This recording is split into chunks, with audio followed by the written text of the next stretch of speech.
This is a regular meeting of the Leominster School Committee. It is Monday, July 17th, 2017. And would you all stand and join me in the salute to the flag, which is not here, but there's one right outside. I pledge allegiance to the flag of the United States of America and to the republic for which it stands, one nation, under God, indivisible, with liberty and justice for all.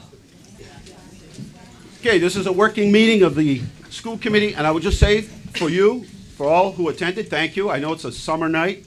People have plans to do other things. I appreciate you coming. This is not a meeting to cast blame or point fingers. It is about fixing the problem. It is about looking at how we got to where we are and fixing that so we don't end up in the same predicament again. And that is the tone that I'll set for the meeting tonight. And so we have an agenda here. And could I make a motion to move the public comment to the end, just so we can make sure we get through our agenda before 11? All right. Is there a second? We can't hear back here. Can you turn off the audio? Yes, we can. Thank you. So I'll second it. All right. All in favor? Those opposed? Excuse me. It's a meeting of the school committee. Which everyone please talk into your microphone. All in favor? Those opposed? Okay. So we will move the public forum to the end, so everybody will get a chance to comment. To the end, we'll have our meeting. This is a working meeting of the school committee. We have a lot to discuss. We have a regular agenda here, and I think we can move pretty quickly. And again, the tone of the meeting is not here. We're not accomplishing anything by blaming anyone. Pointing fingers has gotten us absolutely nowhere. This is about fixing the problem, looking at how we got to where we are, and then fixing that to make sure that we don't repeat the same issues that got us into it. So I think we can move pretty quickly. Superintendent, are there any communications or reports? Yeah, the only report that we have for this evening is we have an update that went out this afternoon, but the school and department administrators have been working. We cannot hear you back here. We will use our microphones. Okay. Hang on. All right. We're good. All right. So the school and department administrators have been working diligently to identify the final staffing plans for fiscal year 2018. Letters of assurance were prepared and emailed to 65 teachers at the end of last week, meaning that those teachers are assured to be coming back to Leominster classrooms at the beginning of the 2017-18 school year. So we have made that substantial progress to the extent that we were able to call back 65 teachers. So we just wanted to provide the update this evening. That concludes the superintendent's report. And I might just add, the work continues. There's a lot more work to do. Tonight, originally, it was planned to be a subcommittee meeting of the Finance Committee, but we decided to make this a working committee meeting. Kristen, you do have another meeting scheduled. This is going to go, I said from the very beginning, this will go right through to the summer, and it's going to continue. So you have another meeting scheduled, which will have more information. Do you know if, Chris, did we get the meeting posted for Thursday? Not yet? You can post it So we're tomorrow. posting a meeting tomorrow for Thursday here at 6:30, and we will continue with, Jim, what do you think our status update for Thursday will be? The complete thing, pieces of it? Yeah, I think we're going to have to, based on our meeting this afternoon, is kind of summarize the process that we've been through. So that's what we'll be focusing on Thursday. So the one thing I asked, and maybe it's me trying to understand it in a different way, is we voted on a budget. The superintendent gave us 3 different budgets, and I think that I'd be hard pressed to say that any of us have a handle on everything that's happened in each one of those budgets. So if we could work from any point, but at least have one set of documentation that works from 2017 to 2018 level service budget, so we know exactly what's changed from the beginning, and not just with additions of money and this many people came back or not. Right. So that's what I'm looking for, at least on Thursday, in terms of how we talk about things, because I think that will keep it very simple for everyone. Okay. And I think what's happening is, because this is ongoing, everyone has a different understanding, including all of us, on what the actual numbers are. So once we can identify those final numbers, and we're all working off that same sheet, then I think it's gonna help everyone, and everyone in the community. Everybody's waiting for answers. Right now, everyone's got a different page.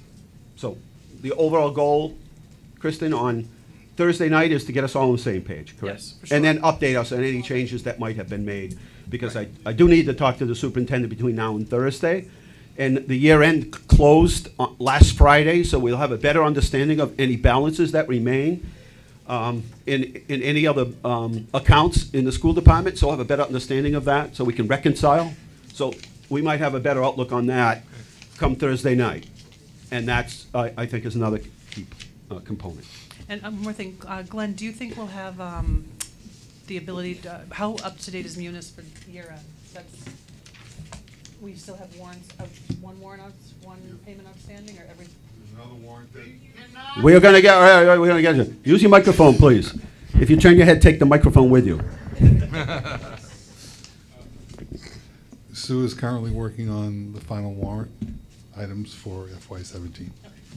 We didn't understand that at all. They're working on the final warrant, because what happens is the year end closes, but then there's 2 more weeks to turn in other warrants for the close of the year. So they're working on that now. So basically, Munis system, our computer system, will let us know exactly right to the date, shut-off point, here are the balances, then 2 weeks forward, we'll look at any other bills that might have come in after that time. We still have 2 weeks to pay those. So at the end of the 2 weeks, what Glenn is saying is, Munis will tell us exactly what the balances are and any encumbrances that are made. Because the school department may have a bill, it might not have come in yet, or it might have come in the last minute, but, because it had to, because the services weren't performed. So when that bill comes in, we can reconcile that and know that that comes off of those, whatever that balance is. So we'll know if there are any extra balances at the end, so we can reconcile those. And I did, for the committee's knowledge, when I met with Jim and Glenn earlier, the deficit has been reduced to, we think, about $1 million, which is way down from what we expected as the book settled. So we've And made we're working on gains. that. We really are. This has not stopped once in the last 2.5 months. We continue to work on it. Not every meeting is public or whatever, but the work doesn't stop. I don't think I've done anything since, but we're getting there. That's all I could tell you is we're trying hard and we're getting there. Suzanne? For clarification, though, the deficit is down to $1 million, but that does not include transportation, correct? Yes, that's everything we owe. For 17, I'm talking about, not 18. Oh, 17. Yeah. So the deficit for 17 going into 18 is $1 million. But the deficit affects us for next year, 18, Right, and we're working on that. That's right. all I can tell you now, because I don't, you know what I mean? That's all I can tell you and be fair about it. Okay, so can We'll I know ask more some questions Thursday. about, custodians and things like that in terms of the building being closed at 2 o'clock every day? Because the chief custodian leaves the building, and so all these contracted people are working, and they have to leave at 2 o'clock. Can you speak to that, Superintendent? Because I'm really irate about that, if it's true. Yeah, we've signed the contract with the new outsourcing company. We're just getting through fingerprinting process, et cetera. So those individuals should probably be starting next week. The head custodians over the last 2 to 3 weeks have been managing the buildings. And the individuals who are occupying the building have been very cooperative in helping us lock up and set alarms, et cetera. So that's the way we've been operating over the last 2 weeks.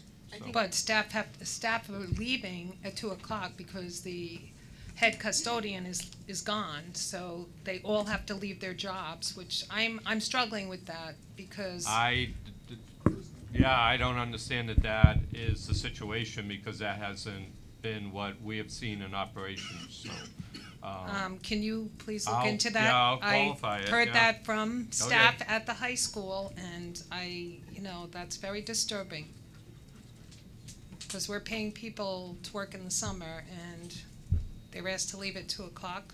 That's irresponsible. Yes. I was just curious, is it all the buildings that you're hearing this, or is it just the high school?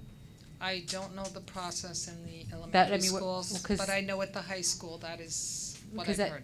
at Francis Drake, they're there until 6 or Six. 6:30, 6, so it's not happening at least there, I don't know. That's why I addressed the high school. I was curious where, because I hadn't heard that. Yep.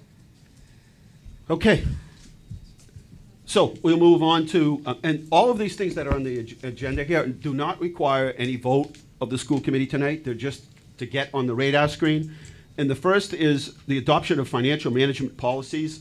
And I'm going to ask Eileen, who's the chair of policy, to begin the process. I talked to Glenn Kuchar from Mass Association of School Committees. He's very eager to come work with us to help us to get some financial management policies in place that we can all agree on, talk with, discuss with the superintendent, so that those are in place. That is not something that's going to happen overnight, but that's something that is sort of like a special project. Just for a point, Wendy. Use your microphone. Use your microphone. Oh, I'm sorry. Wendy I'm sorry. Bashir is the Policy. chair of policy. So the overall objective is for the policy committee to, and Glenn will help us through the process, is to look at some policies that we can put in place, adopted and in writing by the school committee on sort of good financial management policies that we can have. And also, what would be helpful is that those policies are in place, so as the school committee changes and evolves, those manuals, those policies remain in effect. And he'll work with us on those things. And is there a timeline for that? I think Glenn, I'm gonna send you an email tomorrow morning or tonight when I get back. And it's the dates that Glenn can't make our meetings. He's available this Saturday. He's available until, I believe, July 28th, but he's not available from the 28th to August 2nd, and then he's available for the month of August. So as aggressive as the committee wants to get, if you want to start work right away, but he's willing to come and meet with us because he'll touch on a couple of the other areas as well. And we can bundle all that first meeting into it, and then he can sort of separate that into individual meetings. Or he can come out and from 10 in the morning till 12 is policy, and then from there on is another committee. But the overall goal is to, within the first week of September, the second week of September, to have these policies in place. Okay. I think we need to start working on them, but in terms of the heavy workload, probably not until the first of the year when we really start talking about next Right. year's budget, that it has to be done. I think Glenn coming in sooner rather than later Yes. is important, Right. but He'll be in within a month. I He's think available. the policy part being done is probably not as time sensitive, because we've got a lot of other stuff to get through. Yes. Just for the record, there are financial policies out there, and we did work with MASC to develop them. I think it's important if they need updating, whatever, Yes. but we do have financial policies Yep. out there. And the key is, it's working with the administration to utilize the policies. and Absolutely. implement the policies. So it's not starting from scratch. We do have policies. Right. And that's okay, because there are best practices out there, other things that other school committees have done, just like there are things that we've done that they've used as best practices, and that's all that's meant to be. So Right, and I think that we had talked about updating our policies last year when I was the chair, and we were waiting for finance to go over them. But obviously, more important things had taken place with the budget process, so that was sort of put on hold. But it is something that we had talked about last year as well. yes, as I said at the beginning of the meeting, this is not about pointing fingers at all. Nobody should take But that. it, just so you know, just it's an- on our radar, and it Yes. has been, knowing that we needed to update those. But Glenn is more than willing to come out and send resources to help us. So you'll be sending me those? A whole list of what days, it's probably easier to send you the days he can't make Mm-hmm. it, because he said he's around for the next couple of months, is more than willing to help us. And again, that, under 2B, same sort of thing, training, we can talk with Glenn about some of the areas that he can, Mass Association, school committees can help us to get better.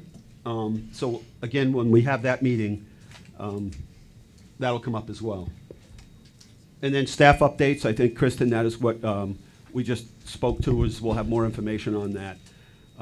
But more importantly, I think one of the things that was helpful to most everybody that I heard from is, we used to get a monthly report on staffing updates, and then we went through some transition between HR.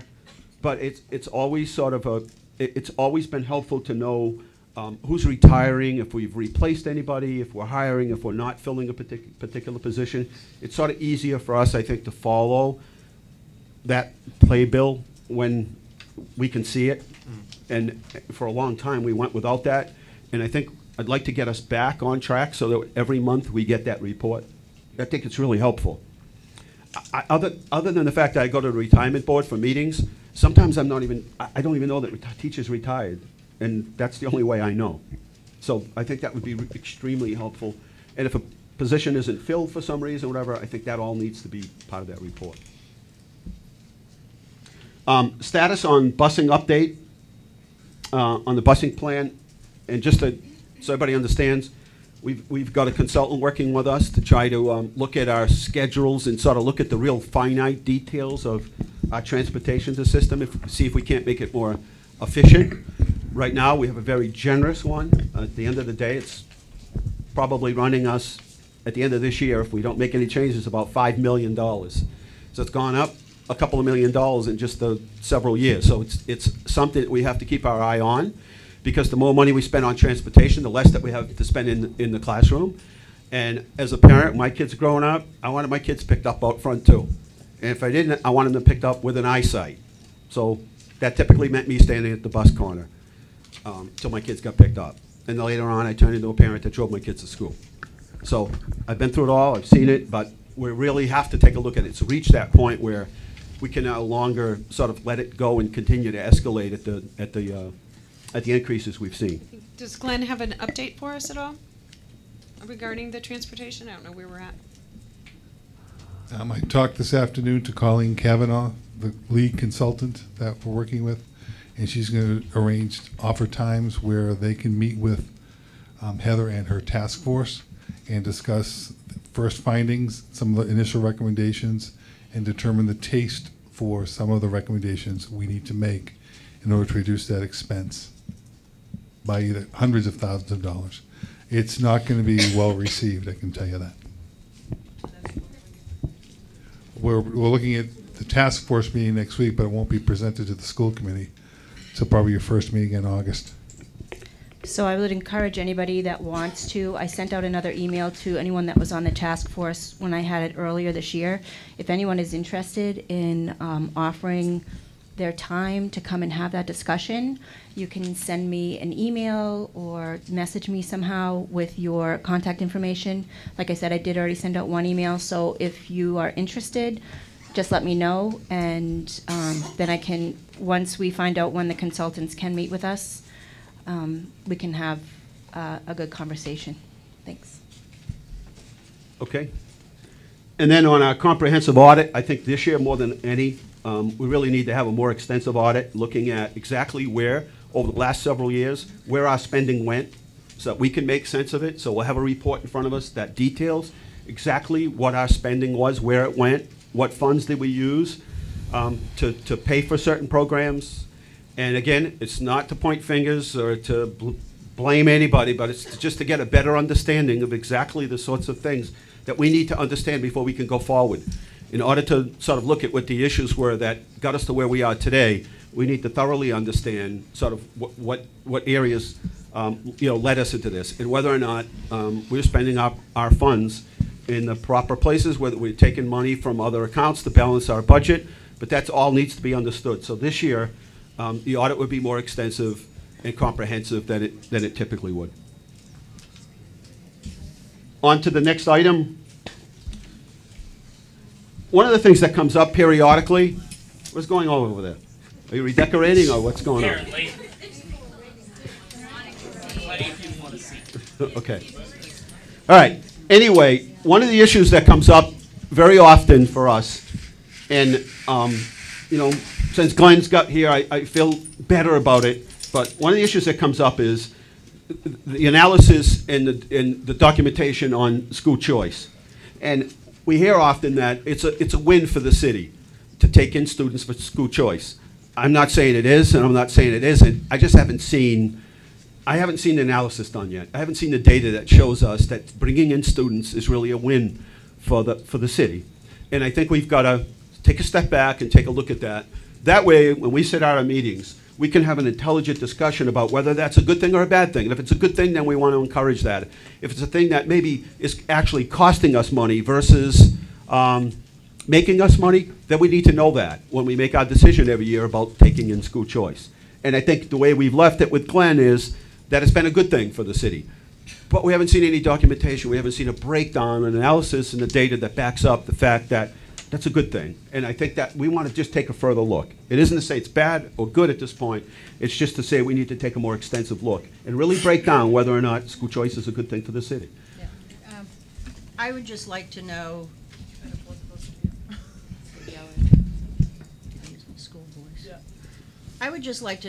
have we seen any decrease coming into this because of this budget situation?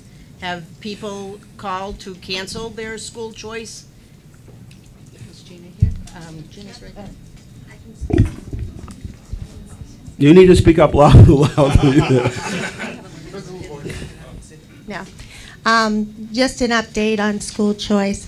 In the May school committee meeting, we did vote that we would become a school choice district again and accept students K through 12. We have received 51 applications, grades 1 through 12. I've received 20 applications for kindergarten. We are not accepting any school choice students until we have all of our residents placed. I didn't know if any of those that had sent in applications have called to withdraw their application. No, more have come in. Okay, so again, that will evolve through the summer months, and we do not take in we've adopted school choice, but that doesn't mean we have to take any students, and we can be selective about any of the students that we take in what classes they go into. So if a class is full, we don't have to accept school choice. I'd just like to rephrase that just a little bit to make it correct. We follow strict policy accepting school choice students. We follow the district policy, and it is all based on space availability for school choice. We wait till all of our numbers are rolled over, all of our registrations are in, and then we see class sizes based on our policy, and we open up spaces if there is space availability. That's how school choice is determined. Okay. If I said it improperly, I apologize. But that's what I meant. Yes. And once you accept a child as a school choice student into Leominster Public Schools, that child has the right to graduate from Leominster Public Schools. Okay.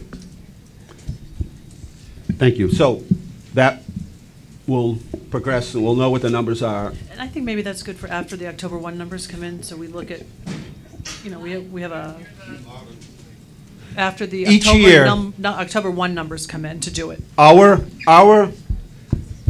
assistance from the state financially is based on the October 1st numbers of the previous year.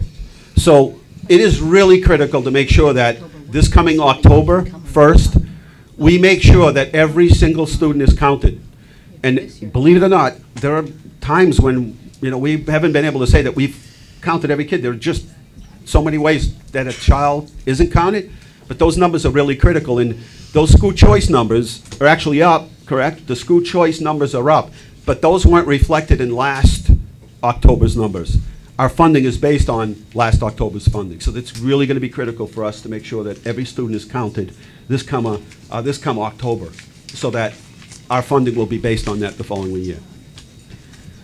Okay, space needs study, incorporating redistricting or whatever might happen. Anyway, one of the things that we need to do, and we haven't done it in a long time, is to take a look at our existing facilities and have a private person come in and really take a look at our existing space, classrooms, how many students were they built for. In a lot of cases, I'll say to a principal, well, the building was built for 600 or 700, and they'll say, yeah, but we've had to chop them up, and we have special needs, and all these other factors have changed things. That isn't recognized in our latest space needs study, so we need to update that. The other thing that may come from that, and the other thing that has to be included is, we need to look at the future in terms of what our long-term goals are. If it's in fact to have and it has been the goal of the school committee for some time now, to have a early childhood development center. If that is the case, then we need to look at our existing facilities to see exactly who belongs where, That may be a recommendation in Braintree right now. They're looking at changing the grade structure. Don't leave anybody here, please. Don't leave saying that we said that there's going to be changing or redistricting. It's just, what I'm saying is, the end product for them was some change in the grade configuration and a new building. And that's going to address a lot of their concerns. We're going to take a step back, take a look at that, let them look at the birthing trends in the city that hasn't been looked at for a long time, and that will give us that'll really give us a really clear blueprint and indication on the future of the city. And if you look at the past analysis that has been done for us, they're off. They were a little bit high on what they thought the enrollment numbers would be right now. So, and that's okay. But to update that study would really be something that would be beneficial to everyone in the city council, ourselves, the administration, and the public as well, so that we can look and say, all right, here's where we are right now. Here's where we might have some room. We might have to change this. But if we're really going to do long-term sort of early childhood center, then we got to get on the radar screen. And we also have to prove this to the state. So that space needs study is critical for a number of reasons, one of which is to go back to the state building authority so that we have that information in hand. Otherwise, they won't even talk to us. Nona? I think that's a very good idea, but I'll ask you, is the city willing to pay for that? Because I know we're watching every penny we're spending. It won't be through, no, it won't be through the school committee. I will go to the city council. I think they'll be receptive to that. It hasn't been done in a long time. I forget the last one. And it won't be I part think of it a was charge when back Marilyn in the was city? the No. superintendent. It was, yes, it was, 96 or something. well, it was- after that, but it I was. think Marilyn was the superintendent. Yes, We did I'm sorry, you're right. reconfiguring. Right, when we did Skyview, Yep. we needed that information. And it So- won't be part of a charge back No, in the no, school department? no. Okay. This is just a planning, this is a planning document for us to use so that we have, about 1999? Okay. Well, we had to do one for the high school, so must have been after that. Anyway, we'll take we have 3 of them that we've done over the last 20-something years. We'll take all of those, give them to the person or the company that will be updating it, see how well they did in predicting the numbers, and then really look at a blueprint and a sort of a step process to see exactly where the city wants to go in the school department and what we need to do to get there. And then look at our existing facilities. Bless you. Okay, we'll now move on to, Wait, so yes. Go ahead, Sue. Okay, so I'm not sure where this fits in, and I'm sure a lot of people are here because they're going to be asking the questions. Jim, can we get an update on where, our last meeting, we had left it up to the building administrators to choose either doing their own, configuring their own staffing needs, and we're hearing rumors, and I don't know if they're rumors or not, about the arts being cut. Do you have updates on this? Because those are really important things that are floating out in the public, and we need some answers from the administration. So Okay. if you can enlighten us on the rumors or the facts and whatever. Okay, so first of all, let's pick up where we left off at the last meeting. And that was primarily, we provided you with options A, B, and C to provide us with some guidance as to how you wanted us to proceed with staff reductions. You gave us a hybrid model of B and C. That was communicated to the principals, and ultimately, as of last night, every principal has submitted a plan to us with the reductions that they've incorporated into their building, projected class sizes, as well as impact on other categories of staff other than just teachers. So we have that information now, primarily from all of the elementary schools, and projections for Samoset. The 2 schools where we're still having some difficulty with the schedule is at Skyview Middle as well as Leominster High School. And we were talking about this afternoon when we met with Kristen, and the process of being as transparent as we have through the process that we've gone through is that as we are speaking to the committee about different iterations of our review of the schedules, that gets out into the public and people react to it. And one of the iteration was that at the time, we were looking at the reduction of arts and other specials in some of the schools.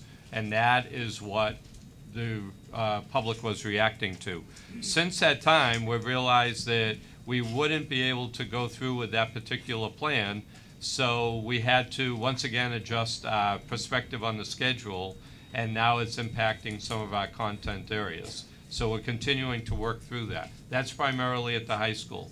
At the middle school, what we have is right now a situation where we are impacting a couple of instructional teams, which are content courses, but also an impact on the specials, which include art and music and health and a lot of the courses that we have built into that school over time.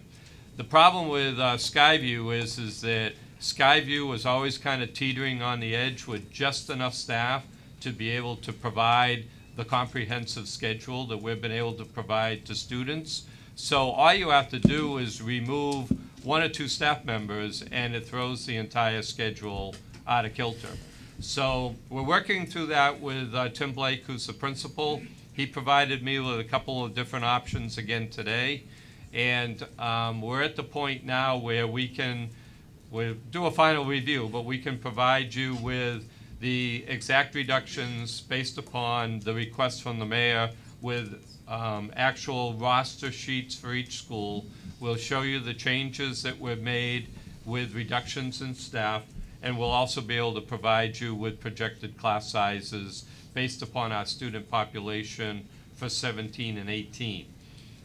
We'll continue to work through middle school and high school and then be able to provide the committee with the final ideas as to how those schedules are going to be impacted. But it's been a long process, but we've been able to get through it over the last week and a half or so. But this excuse me, hold on. But this is still work in progress because it's still work in progress. We've got this deficit for 17 down to that $1 million, correct, Kristen? You're comfortable at this point, Glenn? And the more we can reduce that deficit, and a lot of that is going to be predicated upon the year-end closing that we just had, the more we can resolve that has less of an impact on 2018, which means we hire back more teachers. So that pot is still in pot is still in motion, and we don't have the answer. Nobody has the answers because that's still in development. So the more we reduce it, the better it is for the 2018 picture. All right, please tell me, though, we're not going to have classes of 90 students in the auditorium at the high school for English or science. Yeah, I can't. No, that's floating out there. Yes, and that's I can't, just not acceptable. I can't answer that question right now, but that's the process that we're going All right, through. come on. But you're not considering that, right? Excuse me. When I started the meeting tonight, I said, you know, if we don't keep this, it just turns bad, and then nothing gets done, and then we leave the meeting. Then we have another meeting, and nothing gets done. And I really wanted to leave here tonight letting you know a lot has been going on, and a lot more has to be done, but we've got to get to that point. I was really wanted to make this a working meeting, and the superintendent is just sharing with you that he's not comfortable putting anything out at this point till he knows the final, and we're not done. We're not there yet. So I know anybody that's waiting to find out, I know it can't be easy to be waiting, that each minute is torture, and we're moving as quick as we can, and on Thursday I hope to have additional information for you to get us even closer, but even that might not be close enough. But this is ongoing, and we're going to continue to have these meetings until we get there. Okay. You were first, then Nona, then Eileen. Okay, so we're like 5 weeks, I think, from the start of school. And one of the things at the middle school that has come, not through the rumor mill, but from Tim Blake himself at the city council meeting last week, was with the cuts he has to make, one of the impacts is the cutting of the LEAP program. Now, that's more than just a program cut, because some of the kids impacted would then go to Samoset. And these are kids who have no idea yet where they're going, and they didn't have that opportunity at the end of 5th grade to go and see the new school and meet the teachers. do we have any idea when we will know so that these kids can be prepared if the school they thought they were going to turns out not to be their school they're going to, so that we can get them over there to see the new building and figure out what's going on? Because there's only 5 weeks until school starts. No, I understand that, and, you know, through the process that we've been going through, that was an issue at Skyview in regard to the impact of removing those 2 instructional teams. Right. So we're continuing to look at what alternatives we have to be able to incorporate what we can to restore those classes, as well as to look at what's available at Samoset. So I'm hoping that within the next couple of weeks, once we know the impact, we can meet with the school committee, and then ultimately we can identify how we're going to make those schedules work for the benefit of the students. So Is there anything we can do to help move that along? Because 2 weeks out of 5 seems like a long wait. The only way that we can move it along is to identify the continuing impact and then determine how many more teachers we would need to restore to be able to restore those programs. And I think there's 2 problems with getting rid of that program is. Can you make the mic a little closer so yeah, people can hear? Is you have 7th graders who completed math and should be taking 9th grade math next year. So we can't have 7th graders repeating math. That's correct. So, Yep. and then the other portion is, I truly believe that that was a program voted in by the school committee and needs to be voted on to end by the school committee. I don't think we can just do it without a vote. Okay, Nona was next. Nona?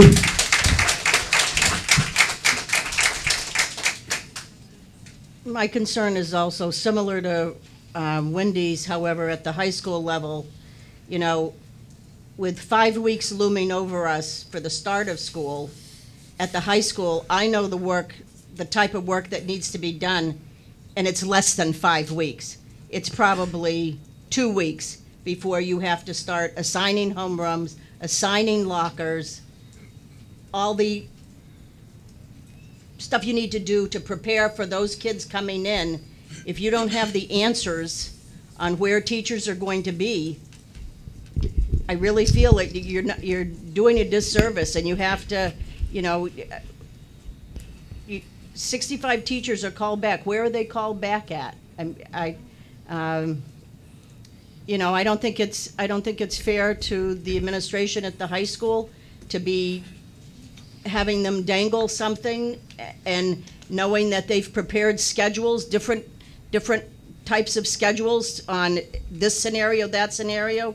I mean, it's more than just scheduling kids into classes. There's much more that has to be done in preparing for students to come into the high school and go to 7 periods or 6 periods, however long. I just think you're running out of time, and you can't say we're going to keep this rolling along, and hopefully next week we'll have some more answers, and the week after that more answers. We've got to have a deadline on this is it. Well, how about if we take a look? I mean, the superintendent can issue something right now, but that wouldn't be complete. So then that's still open. So I would say we need to give this another week, bring this to Monday. No, because there's a I finance mean, committee. I say even 2 weeks. Well, I'd like to do it in a week, but what I'm saying is, I think we'll have more information. Kristen, you were expecting more information on Thursday. From that meeting, I think that gives some time for the superintendent, administration, and Glenn to prepare things that we can all get a packet. So when we leave and somebody wants a copy and we can post this on our websites, everybody's got the same play card. Otherwise, everyone's got different information, and I'm answering questions all day about everybody's different interpretations, and rightfully so, they should have the information, and they don't. So we really need to wrap this up by next Monday so we know either way, or at least update everybody as far as we've gotten, so everybody will at least know that. And from there may be some other loose ends, but I agree, we gotta wrap it up. So we'll have more information, and it's still in development, as the superintendent said. There might be some things that we can do to get those programs back at. I think what the superintendent is saying, the 2 major areas of concern now, and I think you heard, the 2 schools are Leominster High and Skyview. So we've isolated, not to mean that there aren't issues in the other schools, we've isolated the major issues at those areas. Those are the areas that we're concentrating on. And I'll have a discussion with the superintendent about that. Also like to have a discussion with Jen from the union, not to put you in a difficult spot, but you're a pretty diplomatic person when you meet face to face. So I think you and I could probably have a conversation before next Monday. Not that anything has to come out of it other than you buy me coffee. Because you don't want to see me on coffee. You don't want to see me on coffee. Anyway, I think those are the two key pieces. And then by Monday, we let everybody know exactly where we're at from that point. Then at least everybody knows. To continue on into August and vacations, and then school starts in August, is just not fair. So let us work diligently to keep coming up with solutions here on that. So Nona, that's acceptable. If you think 2 weeks is fine, but I think a week is probably, we should strive for a week. 2 weeks. Let's see where we are in a week. Right. And we'll go from there. I mean, I think that obviously everybody's extremely anxious to know, and sooner the better. But I also want it to be realistic, because it's a disservice to everyone if we keep changing our minds 100 times. People need to know, what's going to happen. Their children need to know what's going to happen. And I was going to initially comment on LEAP as well, because I do think that we had some concerns around whether LEAP was going to be continued in the middle schools not too long ago, and I think we, as a committee, were all supporting its continuation. Obviously, where the administration is juggling a lot of different constraints, but clearly we've got kids who've been going up through the program. There's the whole math issue and everything else, so we do want to make sure that we're addressing that. So we want to continue to address the LEAP, issue, because I think what I was saying was the committee was in support of continuing that through the middle schools. And we certainly recognize that things are in flux right now, but that is obviously something that we would like to see, saved if at all possible, or at least, as much as possible. Okay. So, go ahead, Ron. My concern is all along the same lines as Wendy and Nona. My concern, can you hear me now? All right, now quiet. My concern is as follows. Same thing as Wendy and Nona and Eileen, but it's a different vent. How much money are we talking about? How long do we have to wait to find out how much money we're talking about? And why? It's not Jim who's being held up. You're holding him up. No, I'm not. No, wait.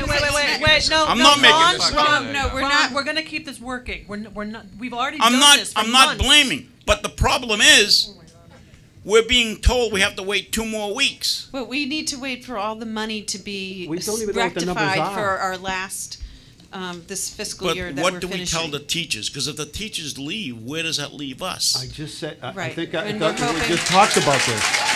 No, look, guys, I'm not saying this to hear any clapping. All right. All right. I'm not saying this to hear any Okay, we clapping. need to focus our discussion with ourselves Yeah. and not with the audience. I think we answered that question. We just said everything is in development. I mean, yeah, and I'm going to meet with the superintendent before that. I'd like to meet with the union before next Monday, because I really do think we're getting closer. We're a lot closer than we were just a week ago or 2 weeks ago. It's just going to take some time. So I think Eileen summed it up best. Let's get the information, so we don't have to keep changing it. Because the more information that gets out there, the more chances are the people are just confused. They just want to get back to their lives, know what the status is, and move on. Cody? So I think part of the issue that we keep talking about and coming back to is the fact that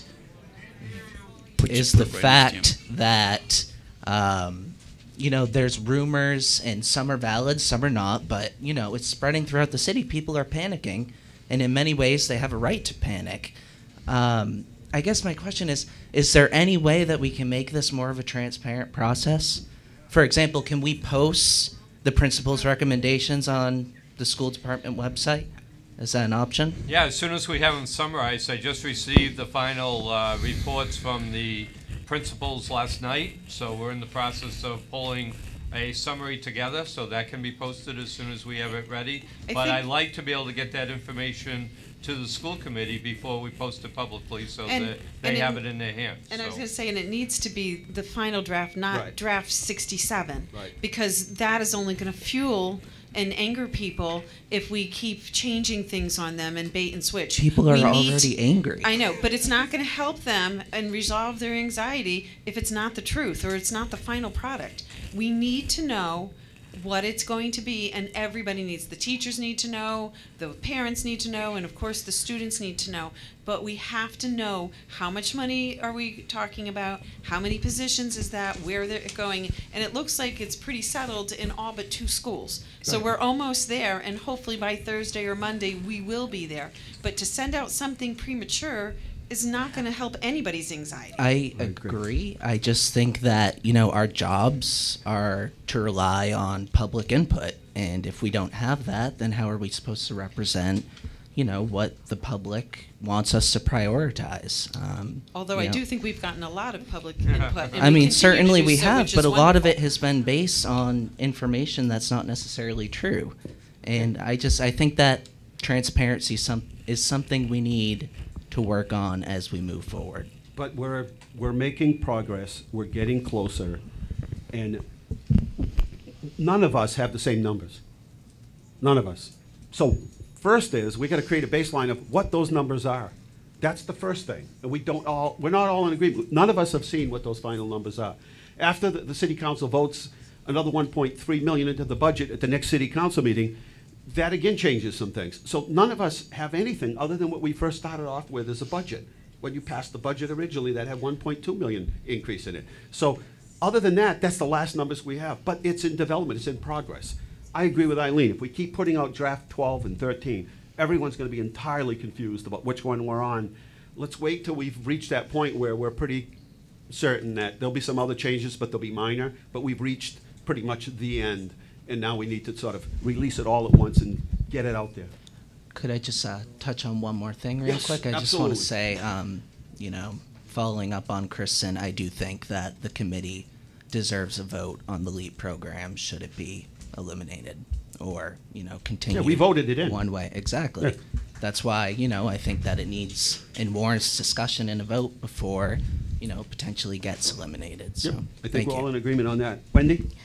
I just want to say I'm very, very frustrated at the where this has just gone, because the reason we're sitting here on July 17th, not knowing how many of our teachers and what our class sizes are, and how many of our paras and tutors we're going to get to keep, and if we're going to be in SPED compliance, is because the budget that we worked very hard to pass is not the budget that we have, and that is why we're sitting here today. And it's very frustrating to be tiptoeing around that fact. That's all I want to say. Thank you. Okay, we'll now move on to minutes of the meeting. Approval of the minutes for June 19th and June 28th, 2017. Do we have a motion to approve the minutes? Separately, please. June 19th. I'll make a motion to approve June 19th and June 28th. Is there a I'll second on second June 19th? I'll second. Just because I want to do errors and omissions, are there errors or omissions in June 19th? If not, all in favor signify in the usual manner. Those opposed? Thank you. June 28th, minutes, please. I'll make a motion to approve June 28th minutes. I'll second it. All right, everybody's had a chance to review them. Are there any errors or omissions in the June 28th meeting? If not, all in favor? Those opposed? Thank you. We now move on to approval of the warrant. Approval of the warrant.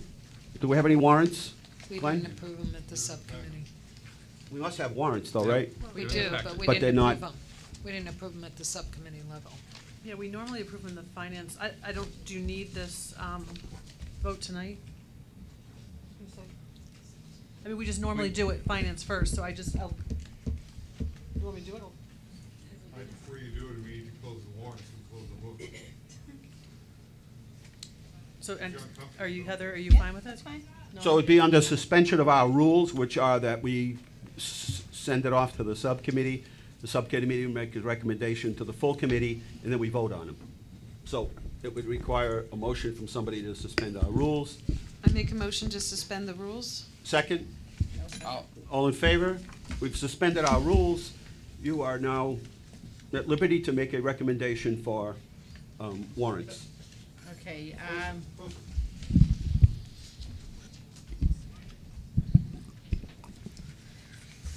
warrant 45, $2,190,557.66. Warrant 46, $241,348.73. Warrant 47, $2,360,269.32. Warrant 48, $53,592.69. Warrant 49, $2,218,223.76. Warrant 50, $364,256.34. Warrant 51, $7,013,865.67. Warrant 53, $619,592.04. And out of the grants and revolving funds, warrant 45, $352,836.90. Warrant 46, $256,499.13. Warrant 47, $373,829.02. Warrant 48, $37,715.79. Warrant 49, $299,791.96. Warrant 50, $631,337.11. Warrant 51, $529,237.11. And warrant 52, $197,988.35. Okay, that is quite a list of warrants. I thought it was two. I'll second. All right, so all in favor? Nope. Anybody have any questions? Discussion, Any sorry. discussions? I'd like to see the detail for warrant number 51 dated June 21st. Salary expense of $6.5 million, which is out of the norm of the regular salaries, so we can get that detail. Let me just- Yes, it's out of the norm. That represents the final payment to teachers who get 5 paychecks that day to pay them through the end of the school year. They get the end of the year. Many people got 5 paychecks. That's why it's 3 to 4 times what it usually is. Does that include stipends too? There are stipends included in that, Okay, yes. can we get a detail on that, please? Detail on stipends? Well, Or a everything? detail on that warrant. Sure. Thank you.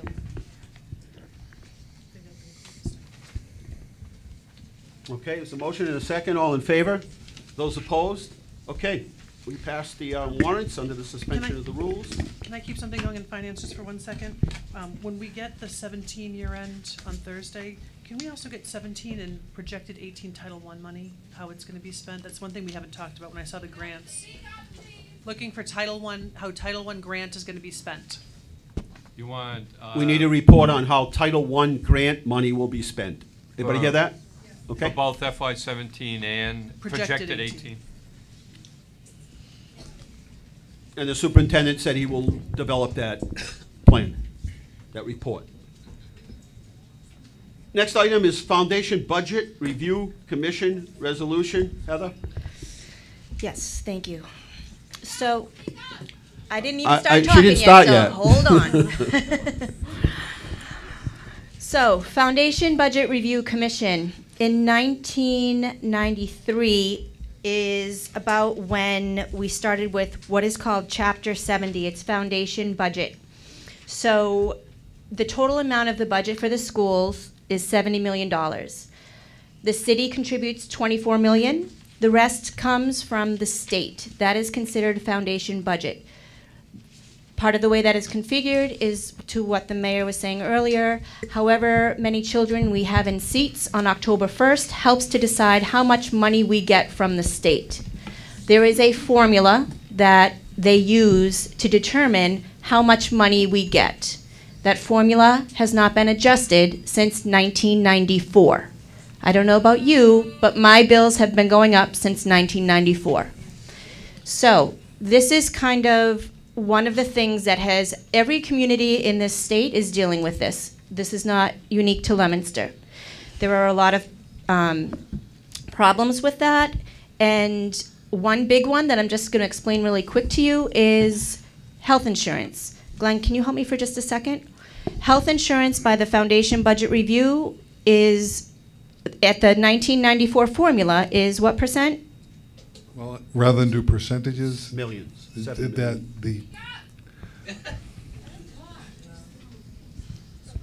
Hang on one second. According to the foundation budget for FY18, under the formula, Leominster should be spending about $6.8 million. $7 million was what I said. For health insurance, you're right. We're actually be spending closer to $11 million. So that money that we have to pay towards health insurance comes from other areas of the budget within the foundation calculation. So instead of spending $7 million, like this formula from 1994 says that we're supposed to be spending, we're spending $11 million. So that extra $4 million has to come from somewhere because it's not coming from the state. Okay, so that's just to kind of give you an idea of what this foundation budget does. On July 25th at the State House, the Joint Committee on Education is holding a public hearing.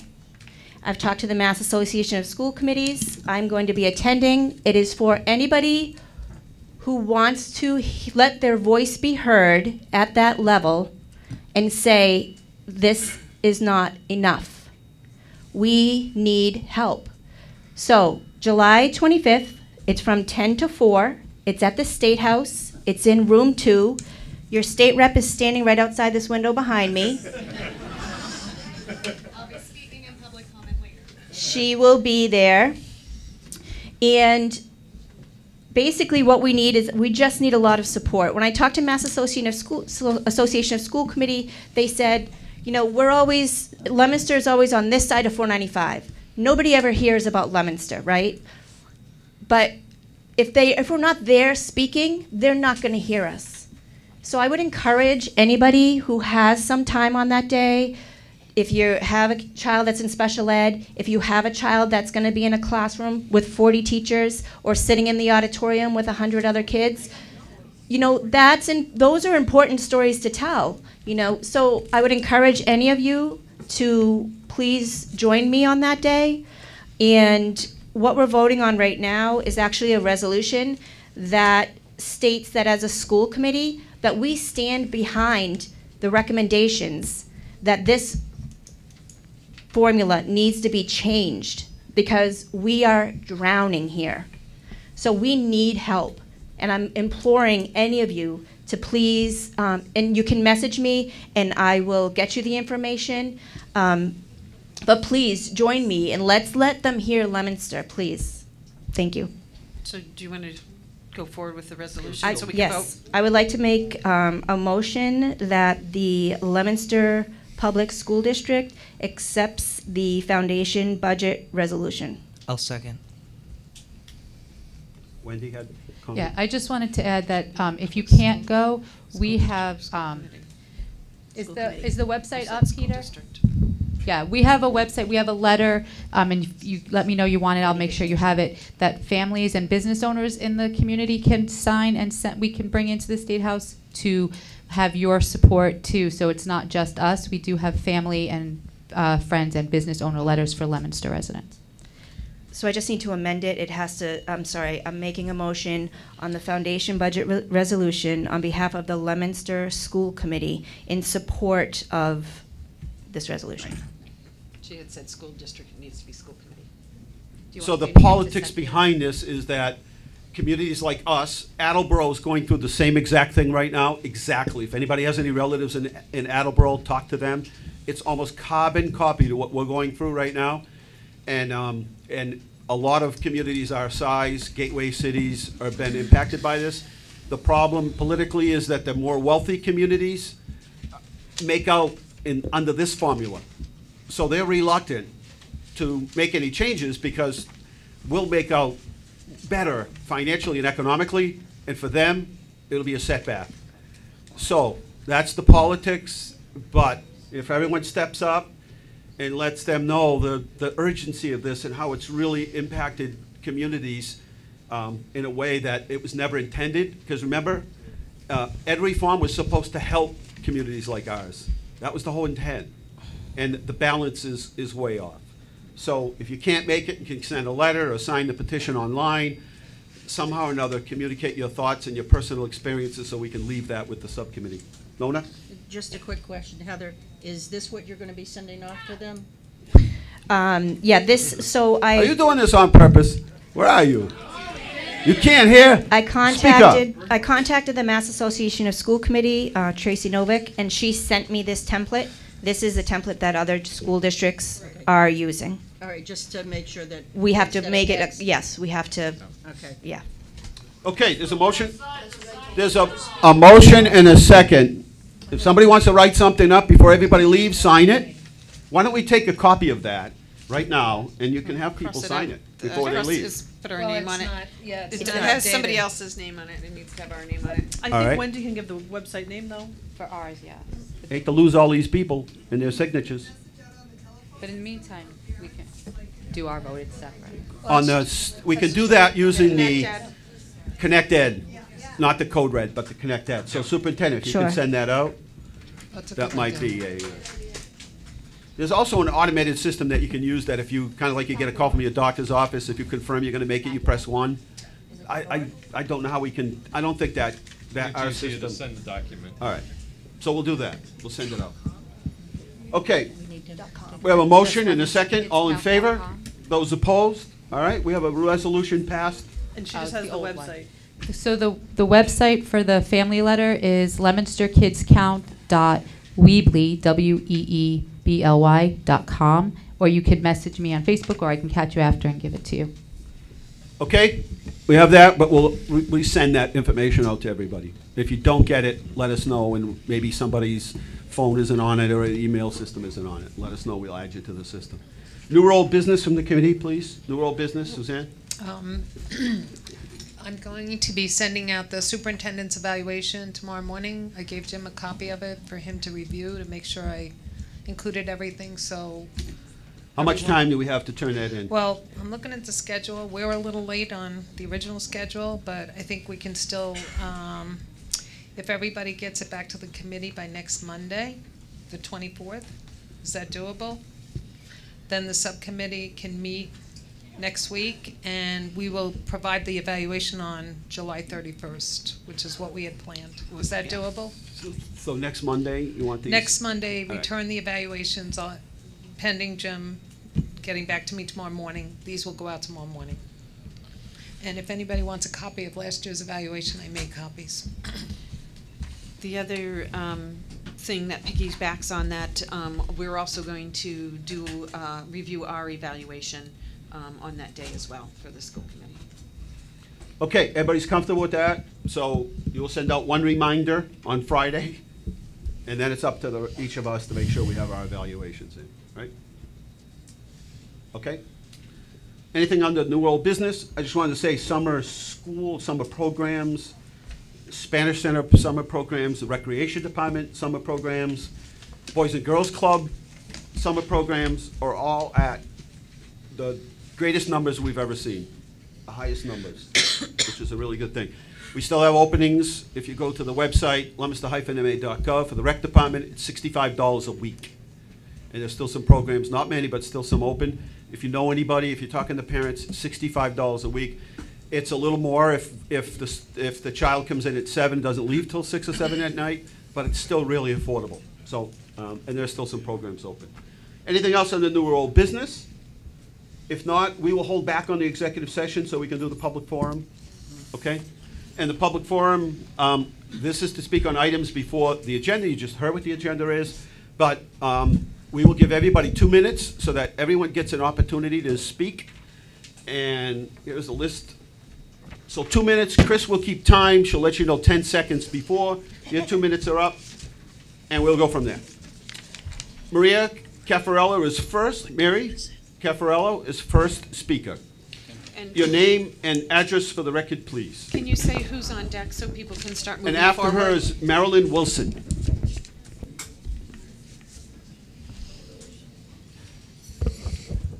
And again, so we have a lengthy list, so we keep the comments to 2 minutes. So think about what. Equipment's broken. Hi, my name is Mary Caffarella. I live at 4 Prospect Terrace here in Leominster. I'm here tonight to plead on behalf of the students and teachers here in Leominster. I have a daughter entering 9th grade at Leominster High School and one entering 7th grade at Skyview, and my family and I are appalled by what might happen if teachers are not rehired. Not only my husband and daughters, but my family that don't even live nearby. They've seen the videos, read the articles, and have said, this is not teaching your children, but hurting your children. My oldest just finished LEAP, and my soon-to-be 7th grader was told, as were we, when my oldest was entered into LEAP, that they would be through and including 8th grade. The thought of no LEAP is appalling. My youngest is torn between wanting her LEAP classes and wanting the arts. She is in select chorus, and as a 6th grader, she was one of 5 6th graders in the jazz band and was the only trombone player in the jazz band. She loves Miss Marceau, she loves Mrs. LeMay, and can't see school without these activities, as well as the thought of not having an all-city middle school musical.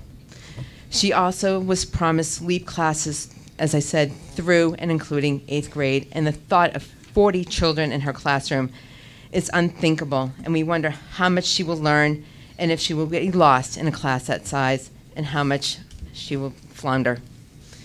In December of 2015, the Every Student Succeeds Act was passed, and it includes music as an important component of a well-rounded education. There's a section that lists specific subjects considered to be important components of a well-rounded education, and this includes music. The language makes it clear that music should be a part of every child's education, no matter their personal circumstances. I just want to say, please hire these teachers back. Don't lose LEAP. We need them. Thank you. Thank you, Mary. Next is Marilyn Wilson. Marilyn? And after that is Carrie Noseworthy. Hi, Marilyn Wilson, 19 Brown Avenue, Leominster. So today I'm going to be talking about the fact that I believe that we should not have this many children in our classes. And I'm just going to read what I wrote because I can't speak from my mind. High school is said to be some of the best years of our lives, and it's an essential bridge between our teenage years and adulthood. High school is where an essential part of your education takes place. But I have a question for you. How will I get any sort of remotely decent education if I'm learning in an auditorium with 3 other classes at the same time, sitting in chairs, not desks? Nothing to write on, no whiteboard, just me, and the other 39 people in my class, of course. Students don't want to come to school to get an education that they can't be proud of. Students need a good quality education in order to succeed, and they can't learn where there are too many people in their classes. They can't get a good education because they can't connect with their teachers and get engaged. I loved learning last year, and that was because I had the ability to connect with my teachers. It helped me immensely and helped me to have great grades. And if our classrooms are being taught as if we were in a college lecture hall, will we really be getting a quality education? Colleges look at this information when we are looking to accept people, and the kind of people that just sit there in the back of a lecture hall unengaged, those aren't the kind of people that they want in colleges. And all of my peers need a good quality education if we're going to go anywhere in life. Alas, our education is just being cut right before our eyes. It isn't even just in the high school. Everyone across the board, all grades, all ages are affected by this. The middle schoolers at Skyview and Samoset might not even have foreign language. This won't prepare them for high school. All of these grades, they're going to have huge classes. Can you really imagine having a classroom, a 20 by 23 feet rectangle of learning, squished to the brim with students who aren't going to get a good quality education? I know that whenever I was confused or needed help, I would ask the teacher. But many students are scared to ask a question in front of 40 other kids. It's harrowing to think of humiliating yourself in front of your peers. I know that no one else will think it's stupid, but all kids are scared anyway. Having too large a classroom will make it much more difficult for a teacher to connect with their students, let alone help them to learn. I know that many high school families are looking for different options. Sadly, we're running out of them. Some school systems can't take any more students, and others are just straight up not allowing school choice because they know that many students will be looking to school choice. Okay. I'm just going to wrap this up by saying that I shouldn't have to choose between having something that I love, like a passion, and between my education, we need to stay here and just make sure that Leominster is safe, because it's going to change everything, not just the schools. Thank you, Marilyn. Next speaker is Carrie Noseworthy, and then Erin O'Toole. Erin O'Toole, come on up. You are next. Thank you. I'll try to speak fast. Carrie Noseworthy, 95 Smith Street. So the Leominster Public Schools are in dire straits, and residents are working hard to get involved and see how they can contribute to address the issues at hand. Moving tonight's meeting to a location with limited seating seems to be yet another decision to show a lack of prioritization of our city schools. Our children deserve better. I think we all knew there were going to be a lot of people here tonight. So now that we're all in this environment, let's think about how being stuffed into a tiny room impacts your own levels of anxiety and ability to function. And that's for children not on IEPs. I'd also like to bring up the idea of safety in the classroom. I'm glad to hear that you were mentioning the high school and Skyview, because looking at having 40 children in a Skyview classroom, we're wondering if that's something that's up to fire code and whether or not it's a safety violation. 780 CMR 10-00 talks to means of egress requires in educational classrooms 20 feet per square occupant, and our preliminary research shows that we are either just bordering that, just so that you're aware, or in violation of that. So we would like that looked into. As a veteran and as somebody who takes great interest in emergency preparedness in our schools and community, I'd like to know what measures prior to the start of school, to include inspections and safety plans, are going to be taken to keep our students safe if there are 40 students plus a classroom teacher. Safety aside, if you take the best teacher, and because she's here tonight, I'll mention Julie Davis. A lot of us know how great she is. I'd like you to think about what Julie Davis and her effectiveness will be like in front of 40 children in the middle school. You've essentially taken away her impact and effectiveness. You basically created a situation where the person in front of the classroom has to focus on keeping order, not educating the students, and now you've removed the deans. Okay, thank you. I wonder how many children on IEP sitting in that classroom are also going to be impacted, and their parents are really going to be paying attention, and calls that are going to be pouring into DESE, and then how that's going to impact our schools, how we're going to be sued, all of these things that are going to be happening. And I just hope, parents like myself are willing to invest our time, energy, and collaboration with the school committee in the city, and I hope we'll find creative ways to embrace our support and efforts outside of 120 seconds, maybe a community forum where we can have a back and forth dialogue. Thank you very much. Thank you, Carrie. Next is Erin O'Toole, and then Bonnie Budd. Good evening, Erin O'Toole, 66 Lawrence Street, Clinton. I'd like to take a moment to talk to you about accountability. As a teacher in Leominster for the past 10 years, I've learned teachers are held highly accountable to our principal, and more importantly, accountable to our students. We hold ourselves accountable by developing professional and student-centered SMART goals. We are tasked to show evidence of how we are teaching towards these goals. As we progress through the year, we are evaluated by our principals to make sure we are working towards these goals. If for some reason we are not making gains, we are placed on a one-year plan where we are closely monitored by our principal to ensure our success towards achieving these goals. Therefore, I ask you all, as elected members of the school committee, where does your responsibility lie? Your responsibility to ensure the superintendent that you hired is doing his job. How has he been evaluated? What type of plan has been put in place to improve over the past 6 years? I think it's fair to say that you have not held Mr. Jolliker accountable, and therefore our students are going to suffer the consequences. As evaluation time approaches, I hope this year you really think about the detriment this superintendent has caused our schools and community. Thank you. Thank you, Erin. Next is Bonnie Budd and Ann DiMarco. Ann would be after Bonnie. Hi, I'm Bonnie Budd, 321 Prospect Street. I want to start by saying a quote by someone who I really love, Michael Jordan. Some people want it to happen, some people wish it to happen, some others make it happen. Stop wishing, stop hoping, dreaming, and planning. I've sat here for 10 years when my kids are in school, and that's all I keep doing and hearing. Every year I'm hoping we're going to do more than 1% and 2% over what the state mandated budget is. We are inadequately funding for years. We have not made an investment in our kids' futures. We are making kids wait and parents wait until the last possible second if Leominster is the right choice for them. It's not fair. My high schooler had hopes and dreams. He's coming to high school out of LEAP. He's going to keep taking his advanced placement classes. Maybe not. He's wishing and hoping on you. What are we doing here? We're going to find the same situation we were in last year when we did not adequately fund the Samoset substantially separate room. And Desi was found, we were found by Desi to be in violation in a substantially separate classroom. We need to make sure that doesn't happen again. We need safe learning environments. As Carrie also said, overcrowding, we're going to limit teachers' ability to control disruptions in the room. How are the teachers going to stay on top of IEPs? They're not going to do it with 40+ kids in a room. We're leading ourselves to more and more and more DESE violations. We're leading children down the wrong path. We're limiting them. We're boxing their future in. You're not going to give them the opportunity to have exposure to sports, arts, extracurricular activities, honors classes, whatever level they need. You're limiting them when you take that away.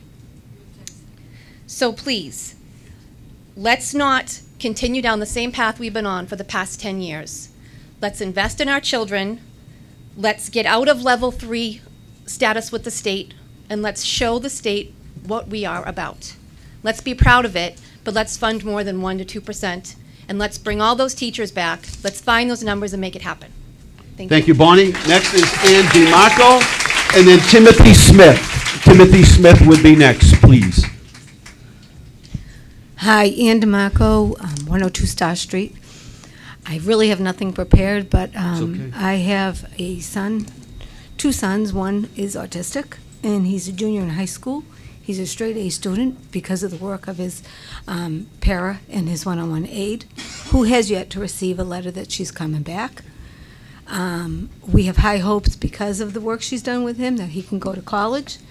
Without her, I see, and with the class sizes being, they're going to be 40 kids in a classroom, 1 teacher, I see his grades going way down.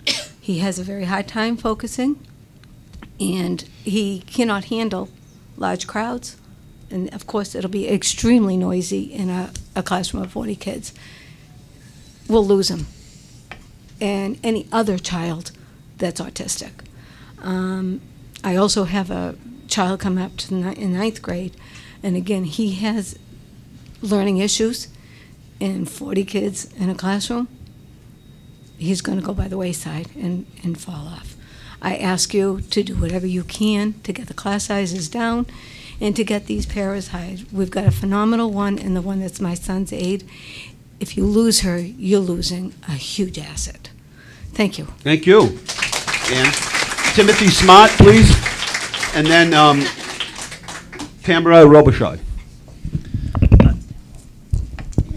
Timothy Smith, 26 Hemlock Road, Ashburnham. Mayor Mazzarella, members of the school committee, thank you for the opportunity to speak tonight. I'm a 2001 graduate of Leominster High School. I've spent the last 12 years here teaching at the high school, trying to make a difference in a city I love. First of all, I'd like to thank all of you who responded to the many emails regarding the arts in Leominster, something I'm heavily involved in. However, I'm here tonight to highlight the full crisis we currently face. I know this committee passed a budget that would have kept the schools running at nearly the level they have in recent years. However, the chairman of the committee proposed and the city council approved a budget much smaller than what was approved here. The question we must ask is whether that budget is enough to provide the children of this city with an appropriate and valuable education. How can we answer that question? Well, as of last Monday, based on that budget, our high school is looking at running lecture halls with 50 to 100 students. Our middle schools are planning for 40 students per class. And our elementary schools may be cutting specials and increasing class sizes as well. This doesn't sound like appropriate or valuable education to me. If this is the result of meeting the budget as passed, then I think it's crystal clear the budget is not enough. I don't know how anyone can argue otherwise. Now, I don't know the difference between the different reasons behind the greatly different budgets passed by the school committee and the city council. Mayor Mazzarella, if you or anyone on this committee knows where money within the school department budget is being wasted, identify it, rectify it, punish those responsible for the waste. Doing anything else is simply punishing the students and families of this city for something they have not caused. I know that this committee has limited ability to bring new money to the table, but I implore you to do everything in your power to save education in this city. Thank you. Thank you, Tim. Ms. Robichaud, and then Katie Keene. Or Kate Keene? Is it Katie? Kate Keene is next. Tamara Robichaud, 107 3rd Street, Leominster, Mass. Good evening. I am proud to say that I am a kindergarten teacher. I have been a kindergarten teacher for 13 years. I am honored to have the opportunity to change the lives of children every year, day after day in my classroom. I am passionate about the job I do and how I do it. I show up each day and I give 100% to my students because that is what they deserve. I am also tired of the finger pointing, the lack of leadership, and the failure of anyone to accept responsibility for this current financial situation. Since I cannot personally change this situation, I offer a few suggestions as we move forward. To the mayor, I say, if you truly want to captain the ship, then remember as the captain, you are supposed to stay with the ship in all types of weather, and even go down with the ship if necessary. You don't get to just captain when the sailing is smooth. You need to stop denying responsibility for this issue and accept that it happened on your watch, fix it, and move on to make sure that it never happens again. If you are not willing to do that, then it is time to move on and let someone else do it because the seas are getting very rough. To the superintendent, I ask you to stop with all the diversionary tactics like redistricting and innovations and visionary plans. We need to get back to basics. Trust the teachers to teach and let the students learn. To the parents and public, start asking questions and demanding answers. It is your tax money and your children deserve better. Until your voices are heard, nothing is going to change. This is an election year. Make your voices count. And finally, to my colleagues, I challenge you to take the next few weeks to reflect and remember why it is that you became a teacher. Remember the passion and commitment you have for your children, and come back ready to do your job. Because it is the teachers who are the ones who the children need and who make the difference in the lives of children every day. Thank you. Thank you. Next is Kate Keene, and Katie Doyle would be after her. Katie Doyle, please. Good evening. Kate Keene, 38 Rear Cottage Street in Leominster. I am here tonight as a parent, but first of all, I am a social studies educator, and I'd just like to mention that I tell my students 180 days a year that government exists to serve the people and to protect their rights, and their voices matter and should be heard.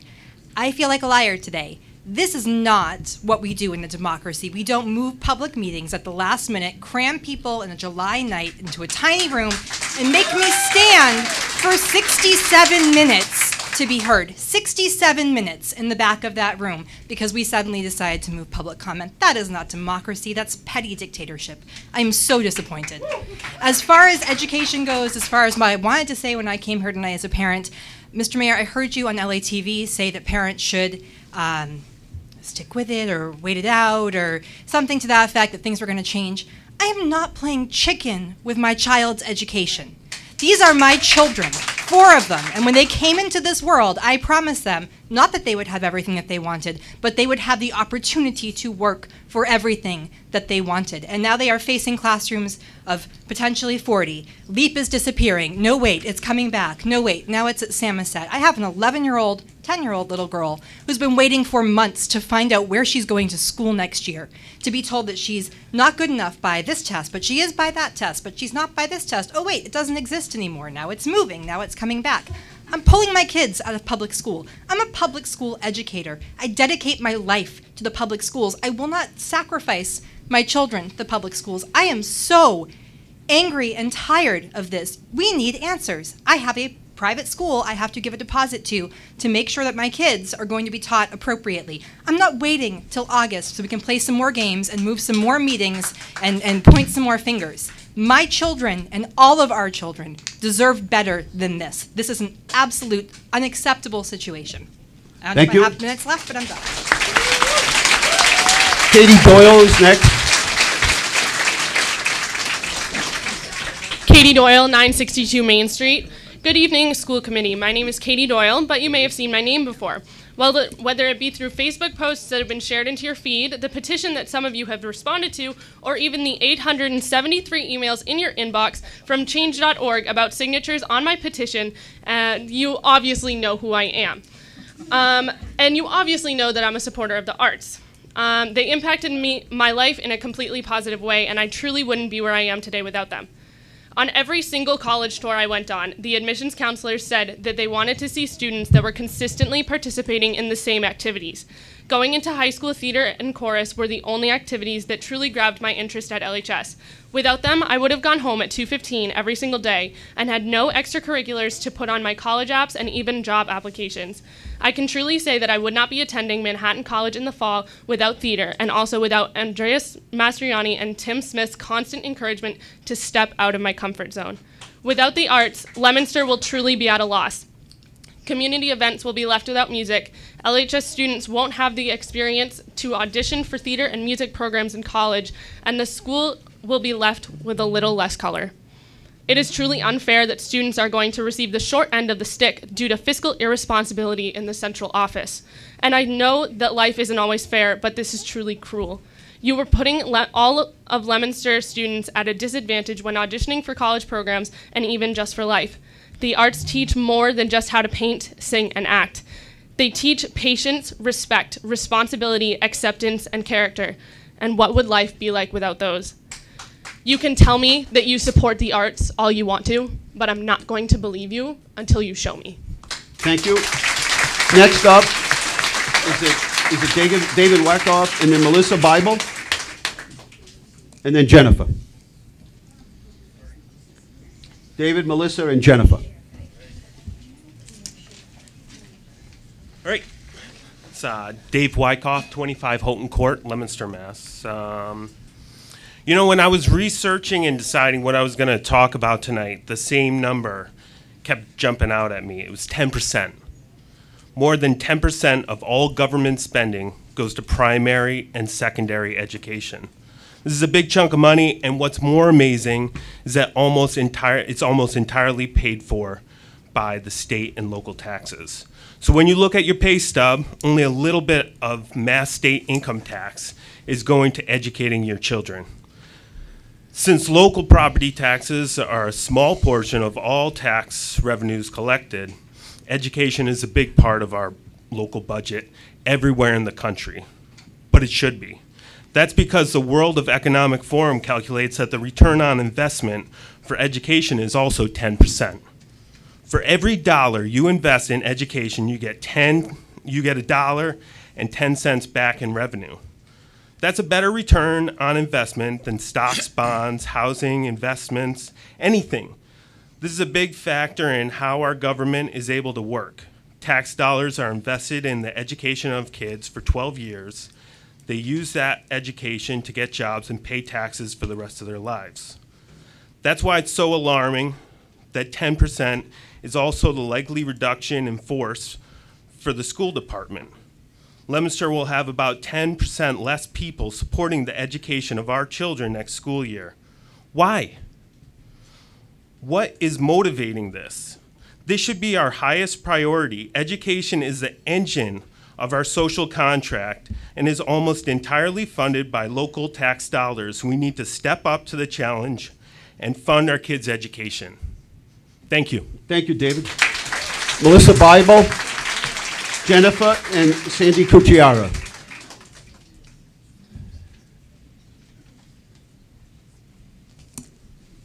Hello, Melissa Bible, 178 5th Street, Leominster, Mass. I'm a child of a soon-to-be 16-year-old in an out-of-district special ed placement, an incoming freshman at the high school, a 7th grader with massive anxiety issues at the Skyview Middle School, and a 4-year-old. I don't know what to talk about tonight because I am so overwhelmed with the response of families in this room who have come out in this heat and have been bounced around to different community community rooms and placements to sit in a room that is clearly out of compliance with any sort of space requirements, because Mass State General Law tells us that there has to be 20 square feet per occupant in an educational setting. And that's actually one of the things I have to talk about with my middle schooler, is making sure that she knows on the first day of school to count head count in her middle school, to take photos of overcrowding, because I am taking that day off of work, and I'm probably going to take the next day off of work to make sure that her immediate safety is being met in the middle school. Not just what teacher she has, or that her immediate safety is being met. I know Gina spoke briefly about choice numbers, and I believe she said those numbers were from May, which is when the budget crisis was just really starting to rear its head. However, everyone in the room knows those numbers are totally inaccurate, because everyone here knows children that are rapidly leaving Leominster, and maybe it's not by choice, but it's certainly through private school placement or homeschooling. They are not coming to Leominster. And one other last piece, and I'm certainly welcome to meet with Heather to talk about transportation, because I know one of the things that's talked about is how there's a bus stop on every stop on Mechanic Street. I'll tell you, I live 3 houses down from Mechanic Street, and on the corner is a condemned building with homeless people living in it. And at every block along Mechanic Street, there's sex offenders. So there might have to be a bus stop on Mechanic Street on every block, because my kids need to be kept safe going to school and coming from school. So thank you. I really wish the school committee would go back to their original vote, and I hope the mayor takes that into consideration. Thank you. Thank you, Melissa. Next is Jennifer Keifer. Sandy Cucciari.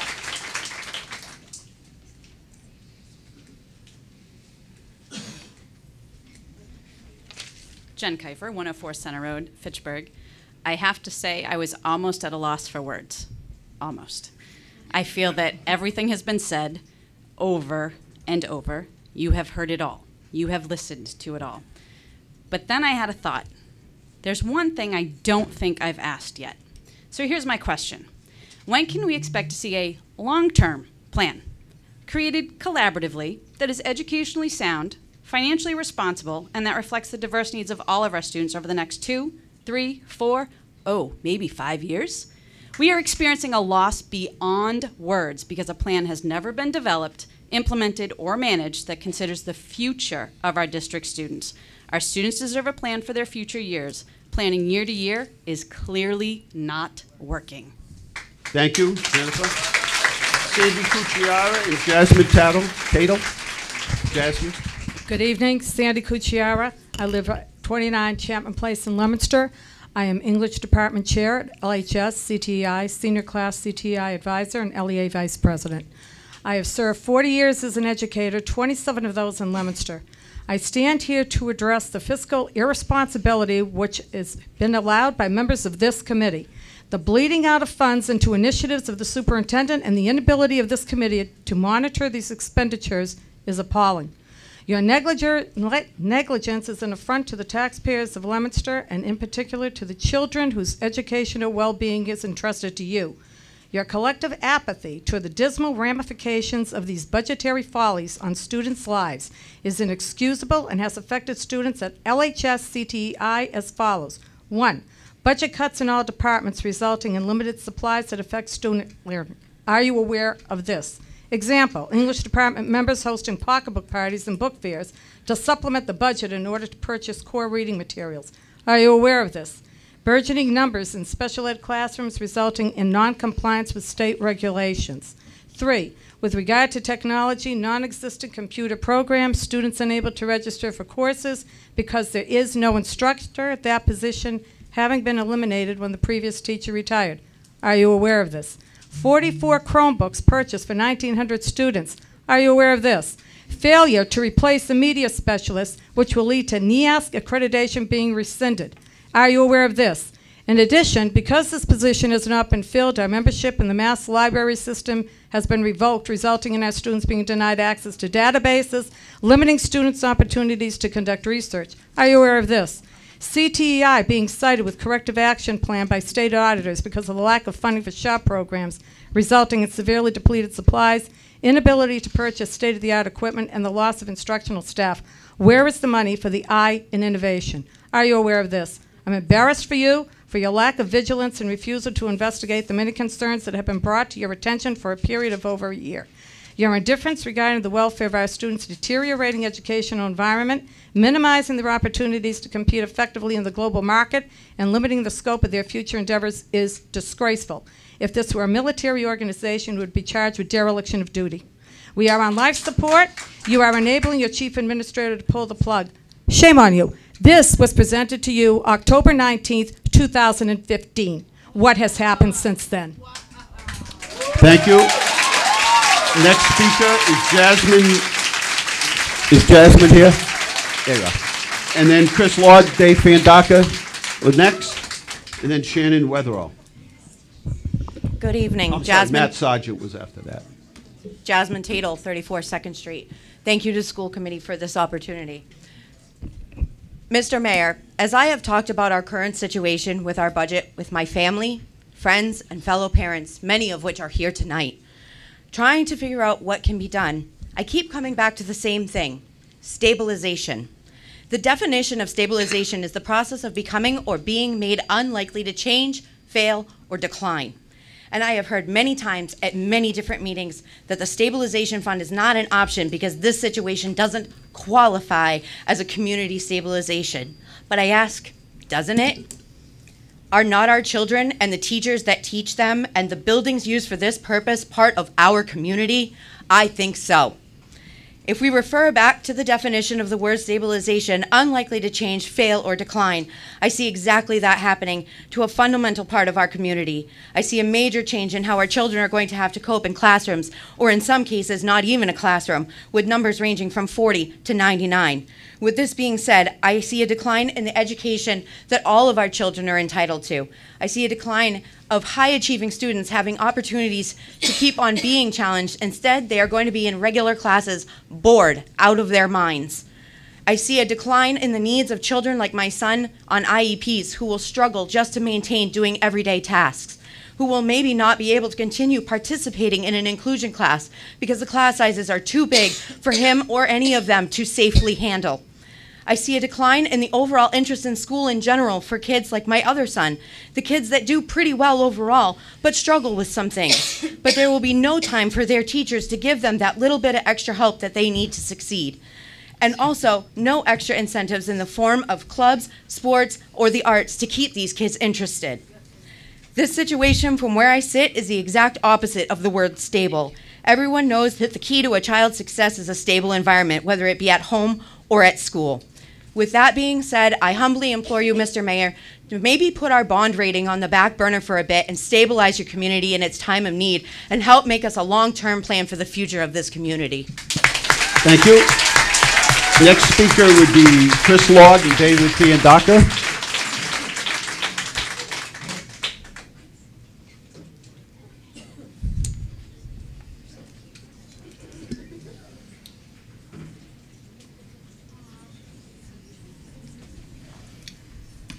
Good evening. Chris Lord, principal at Leominster High. David and I are going to mirror a little bit of the presentation that we made at the city council meeting last week, and with some additions that have come up over the past week. So first, thank you for the opportunity for you to speak to you this evening. I'd first like to recognize the LHS and CTI admin team for their support and efforts over the last 2 months as we work together on how best to solve the FY18 budget crisis at the high school. The situation is very grave, and without their institutional knowledge and insights into this problem, we'd be in an even more serious situation. As of now, we have created 4 different plans that focused on Scenario C, how LHS and CTI could reduce the teaching staff equitably when compared to the other schools based on the dollar amount of the reduction and the amount of the students at the high school. At the start of the process, we had 209 full-time adults that worked at the high school to support our students, not counting the cafeteria staff. The reduction process has impacted 62 of those 209 people, or about 30% of the adults in the high school. As of today, we have lost 1 secretary, called back 11 teaching positions, and terminated 9 custodians. We still have 41 people and their positions left who have been pink-slipped, reduced, or found other jobs while the buildings and grounds remain untouched and unprepared for the start of school. The latest plan we submitted for review prioritizes our classroom teachers. This is what you see in front of you, the result of the master schedule, and it will be impacted if we don't have a resolution to this. Thanks to some monies coming back to the schools, we have called back 11 teaching positions to the high school. We've managed to save our 2-person shops at CTEI by calling back 5 shop teachers. We've also called back 1 science position and 5 special educators. Many of our sports programs and club stipends have been put back in place, while we brought back our fine arts programs both during the school day and after school. The 41 positions still out there include a resignation in all core subject areas, 3 guidance counselors, 2 social workers, our paraprofessionals, our tutors, our deans, 1 secretary, the teachers teaching the 3-person shops at CTEI, and about half of the teachers in the math and science departments. With involuntary transfers of tenured English and social studies teachers to the other schools, we will need to run 40 to 90 student lecture type classes in the auditorium every period of the day based on the grid that you see before you. Please note that the reduction in the science staff will still leave 31 class sections of science without a science teacher, and those classes will therefore be a study hall, as there will simply be no science teacher available to teach those classes. Several periods of the day will have 4 classes in different subjects happening at the same time in the auditorium. Our classroom teaching staff has been prioritized as callbacks for this to solve this problem. If we call back the 20 teaching positions that are part of the 41 positions left still out there, the high school will still have over half of the 712 class sections with 28 or higher students in them, but the students and the teachers will be in their classrooms. However, we will not have currently reduced guidance counselors, paraprofessionals, tutors, deans, and a few other support staff positions. If we prioritize the support staff over the teaching staff, we will have the large classes in the auditorium as illustrated on that grid. We calculate the approximate cost to restore LHS and CTEI alone to the status quo that ended with FY17 would be about $1.5 million. Thank you. Thank you. Dean, can I ask a question? So we haven't seen this yet. I have. This is what I'm saying. This is the first time I'm seeing any of this. I understand that. So I want. Yes, this is the first time. So that this school committee has seen any of this. It's in our hand. It's in our hand. So I want to make sure that before this gets, posted on social media and whatever else, that's okay. It's already out there. It was at city council. That we are agreeing that this will be the case. Jim, I mean, Jim, this is kind of what we need to address as to this is a hypothetical. This is it. This is what. I just don't want to leave here not knowing how to answer those questions. That's fine. Okay. Well, no, I think we need an answer. We can't. I don't know what's after open forum or what. But I think we need to finish open forum and then we need to ask the question. Okay, we're in open forum right now. Okay, Matt Sargent. No, Dave. Still Dave. Oh, I'm sorry, Dave. I thought he was speaking for you. The new Matt Sargent. Okay, David Fiandaca at 467 Litchfield Street. And I, too, am part of the administrative team at the high school that has been working very hard to try to come up with some answers for the difficulties that we're facing. Right now, we said that we have 11 teachers coming back. It's important to note, though, that we have 5 teachers who have retired and their positions are not being filled. So even though we got 11 teachers coming back, we still lost those 5 teachers, which gives us a net gain back of 6 teachers. It's important to understand that so that everybody has the right picture of what we're looking at. At CTEI, our biggest concern right now is to get our outside instructors back because we do, as you know, much work for the city and for the other schools in the district, and we can't do that without our outside instructors. So we would ask that you would consider that in the next round of callbacks for teachers. Also, there are 2 other areas. Our academic teachers have been addressed through Dr. Lord's recommendation as to what order the teacher should be hired back in.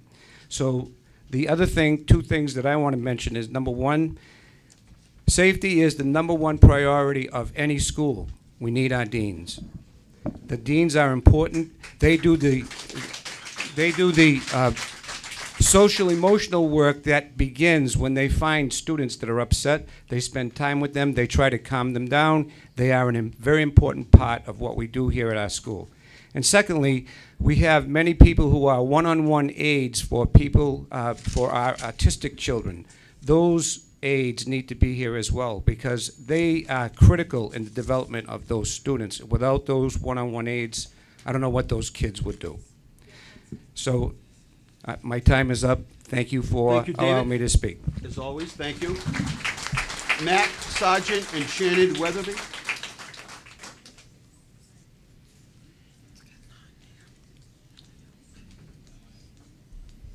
Matt Sargent, 104 Avon Street. I wasn't sure about speaking tonight. So many other people have spoken over the past several weeks and have spoken more powerfully and movingly about the school budget crisis than I could, that I wasn't sure my voice was needed. However, even if mine isn't the most elegant speech, I wanted my voice added to the many who've spoken out against this fiasco and let you know how mad I am about the current situation.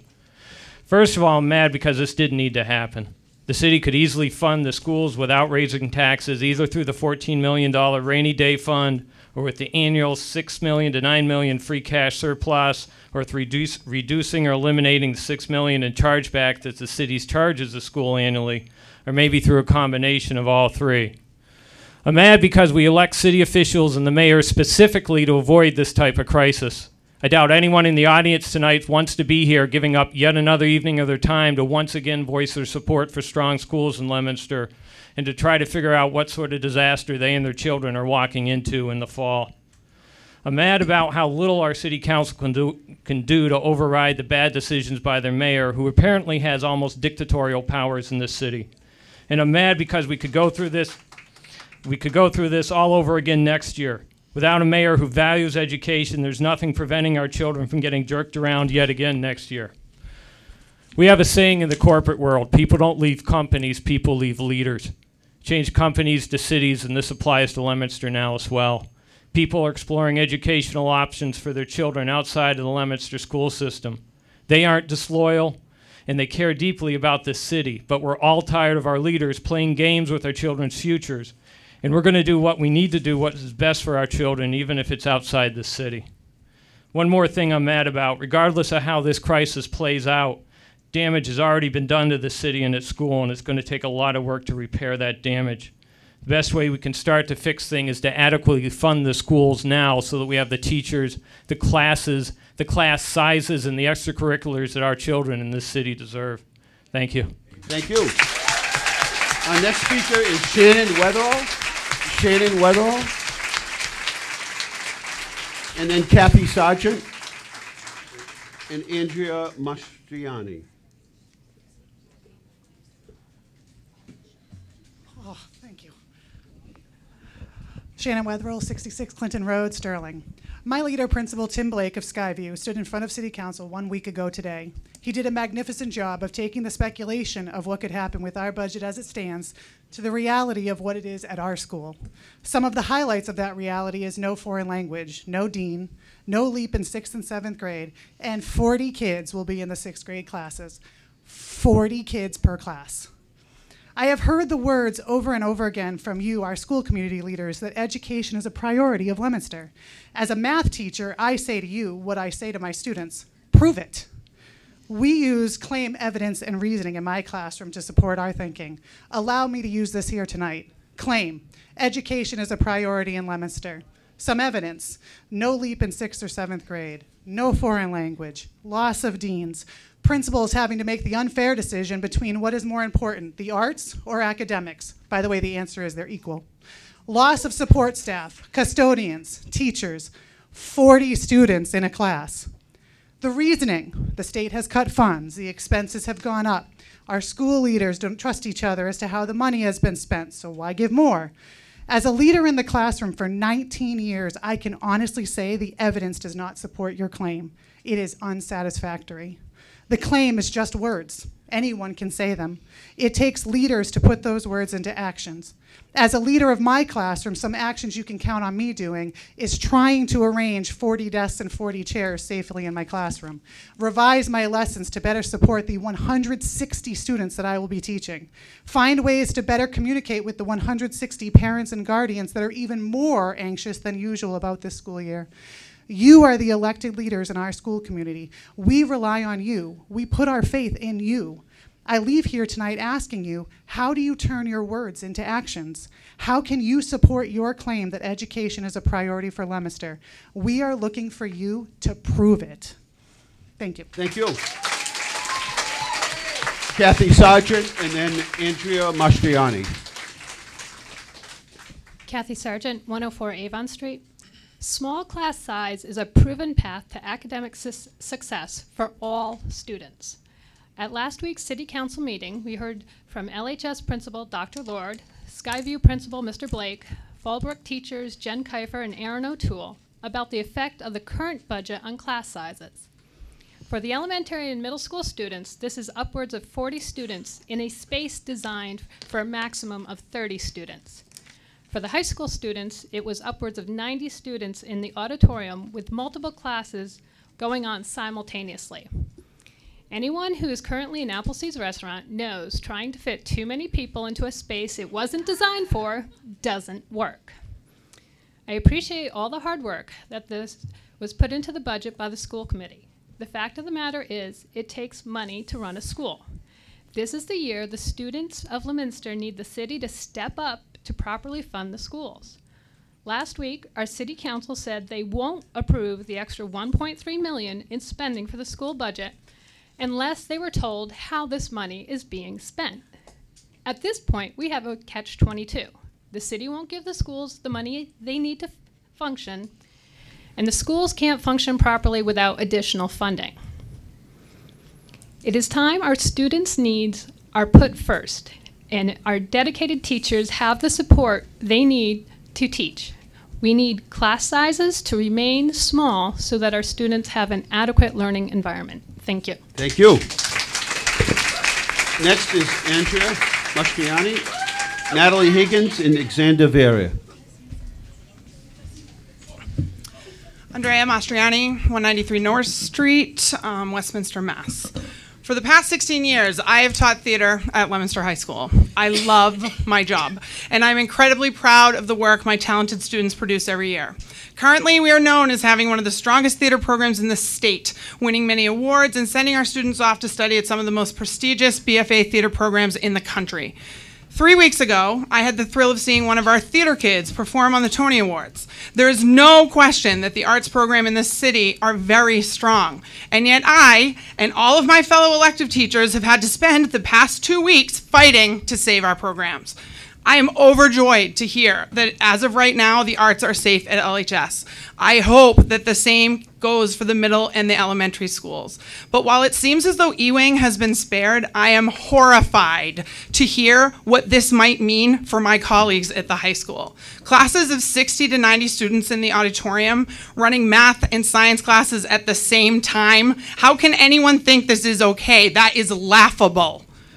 As someone who spends a lot of time in that space, I implore you, do not let that happen. Apart from the obvious reasons, giant lectures are not as effective as classroom teaching. There will be no hands-on learning. It will be a very disruptive learning environment.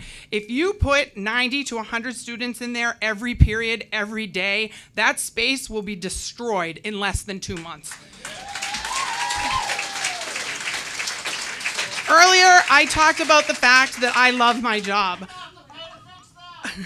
A lot of that has to do with the fact that I get to share my passion every day with my amazingly talented students. But the other reason I love coming to work every day are the people who work in this building.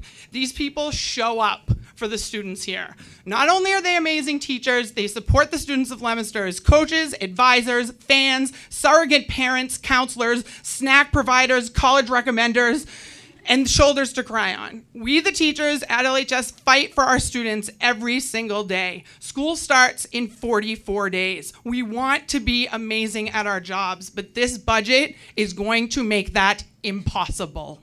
Thank you. Thank you. Natalie Higgins and Xander Vera.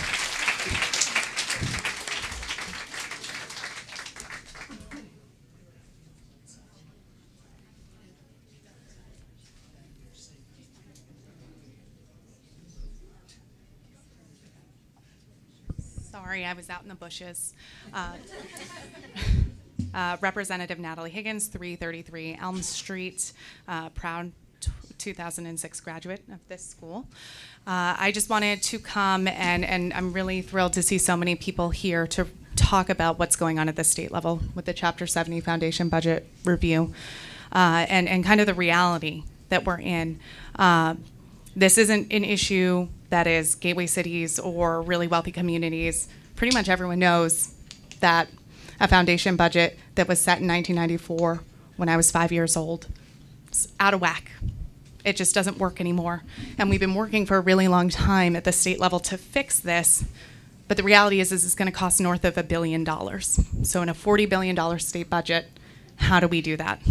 We need to find new sources of revenue. And I believe we need to do it in the fairest way possible that has the least amount of impact on working class families. So I'm hoping that in addition, I'm glad that you all supported a resolution to support the amendments to the foundation budget.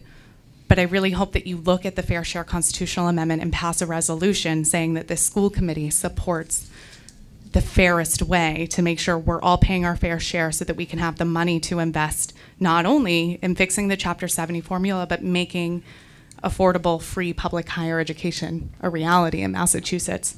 So I have a public forum set up on August 22nd in the library to talk about what's going on and what the next steps are and how we can organize around this. I would welcome everyone to come.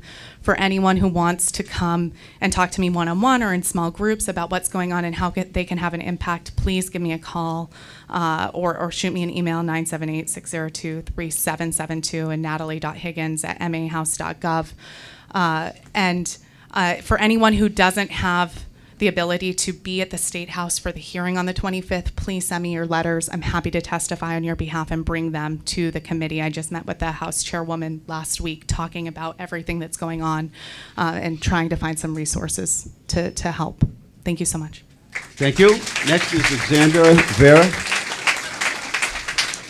And then Elizabeth Baker. Xander Vieira, 93 Lincoln Terrace, alumni of the Leominster High School Theater Company. Theater and the arts is the reason I stand before you today. The fact that there has been a lack of communication and leadership in the city of Leominster is appalling. The constant pointing of the finger has run its course, and the time is up for excuses. There are currently no custodians employed at the high school, and just to repeat, there are 5 weeks until the high school starts, and teachers are fleeing where the land is dry. I personally know a handful of teachers not returning next year due to lack of funds or that they have been misplaced. I'm not here to give you solutions because that is not my job, that is your job. I'm here to tell you that putting 100+ children in an auditorium is impossible to achieve. Think about what it would be like to walk into a high school only to know that you are just a number. To get rid of the AP classes is hindering the students. You will turn away bright minds in the future. With the eradication of the personal connection, your student body will become uninspired and unwilling to participate in our community or participate in many other activities either in or out of the school. That is unacceptable. The fact that the situation with the high school and the other schools in Leominster continues to this day is a joke. I am not on your payroll. I am not to blame for being angry, but please fix the issue or else the repercussions will come to many consequences. And I don't know if you can see, but there are people standing outside to speak today. And I implore the school committee and the public here today to take a look at where we are this election year because the problem is standing right before us. Thank you. Thank you. Next is Elizabeth Baker and Heather. Is it? I can't read. Heather. Elizabeth Baker, 82 Lancaster Street, Leominster, Mass. I don't have much to say today because a lot of what I had to say has already been said, but I can say this. I am appalled. How can I get a wonderful education when my school is forcing me into a lecture hall? I am a person who needs a hands-on learning experience, and I cannot get that when I am shoved with so many of my classmates with no desks, no whiteboards, and nowhere to do my work. There's not much I can say, but I can say this. Life is what you make it. And if you make this school an environment where children can't learn, then children won't learn. But if you make this school a great place, it will be one. And that's all I have to say to you today. Thank you. Thank you, Elizabeth. Heather? You have perfect handwriting. Thank you. Heather Knerk, 15 Thayer Street, Leominster. I am a Leominster resident coming on 6 years. I moved here because my brother Sean Breen, who I know many of you know, implored me to move here, insisted that we were moving into a community that was not like the one that we grew up in Somerville, and then later for me at Everett High School. I grew up in two low-income cities. We didn't have paper. I mean, and this is, you know, many moons ago. So when I thought about where I wanted to raise my kids, I said, if I trust Sean's judgment, I will come here. But I also commute every day to Newton, Massachusetts. So it's my choice to do that commute every day and to pay taxes to the city of Leominster, and I expect a return on my investment. At the end of the day, my 6-year-old daughter, she is actually turning 6, her first day of kindergarten, and has no idea where she's going. And she asked me at 5.5 years old where that's going to be. And I, as her mother, her supplier, cannot give her an answer. That's awful. And, you know, she looks to me for guidance and security. So the other thing I want to mention real quick is that I'm in human resources, and I know all about the tough decisions that you have to make in a business. So I implore you guys to take some business values from successful businesses and implement them here. 1, I am pleading for accountability from every single person at this table, okay? 2, you talked, Dean, at the beginning of the meeting about making this a working meeting. I'm in meetings a lot more than I want to be, and I can tell you that working meetings don't reiterate things that have been said over and over again. And I'm glad you guys are making progress, but when you have this many people here, they want to hear something. The last thing I want to implore you to do is to be problem solvers, not problem finders. Looking ahead is so important. If you have to next year, Cody, I so admire the fact that you want to listen to us and give us some input, but we have 5 weeks. So take that and push for that next year. Hire a project manager that you can to contract and see the items through. Don't just say, well, we went over agenda item 3 and now it's done. I just want to ask all of you to just give us something. And, you know, give my daughter her birthday wish on her first day and know that she's going somewhere good. Thank you. Thank you, Heather. Tom Kanakia and then Holly Koski are the last speakers. Tom Kanakia and then Holly.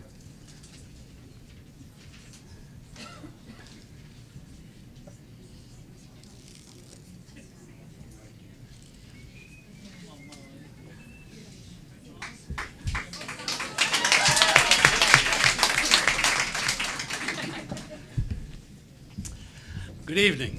Can you hear me back there? I would like to share some information that was omitted in the mayor's plan for our schools from 24 years ago. Samoset was already up and running before the mayor was elected. Millions of dollars was spent on the Crossroads School with studies and equipment for a school that never happened. Plan A, to add on to Samoset and have one middle school for the city, was not supported by the mayor and failed to pass the city council. Parents started a petition drive to build a new school to address the overcrowding issue. Hundreds of thousands was spent studying and installing new windows at Lincoln Street School. We had temporary classrooms and trailers brought in, some of which are still being used today and in dire need of being replaced. The high school had buckets collecting rainwater, and it was the city council and community that demanded action. We currently have students in 100-year-old buildings. Any improvements touted as accomplishments were parent-driven and out of necessity. Thanks to the determination of parents, Skyview opened up the district to school choice students, which we did not have room to do before. That is true investment in education, led by parents, not part of a long-range plan from 24 years ago. Regarding current capital projects for the schools, capital outlay and debt is a city obligation. Contrary to the narrative, Leominster is not unique in having to maintain its schools. Viewing end-of-year reports on DESE's website, as well as verified by cleargov.com, Leominster spent $3,059,968 on school improvement projects. This amount is 73% lower than other school districts across the state with similar demographics. We hear a lot about exceeding net school spending in Leominster. Take our exceeded amount of $59,569 and divide it by the 6,047 students enrolled last year. The per pupil expenditure for the exceeded amount of money over net school spending per student is $9.58. That is not something our city can call investing in education. Often overlooked is the fact that the school department does not write its own checks. It has no access to any kind of bank account whatsoever. Same holds true for every other department in the city. Their budgets are given to them by City Hall, purchases are approved or denied by City Hall, and the checks are cut by City Hall.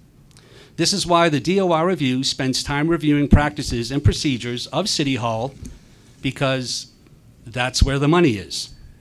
Several years ago, the fire department was asking for a second ambulance for 2 years. Their request was denied by City Hall. Eventually, they did receive it, just 2 months before a mayoral election. But they too, like the school department, cannot just write checks indiscriminately.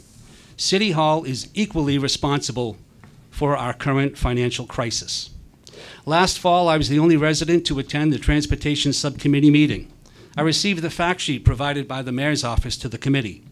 It showed projected busing costs at $4.8 million. The mayor then allocated only $3.2 million. And this was before any other revenue sources were factored in. All right, Tom, your time is up. You got your 2 minutes.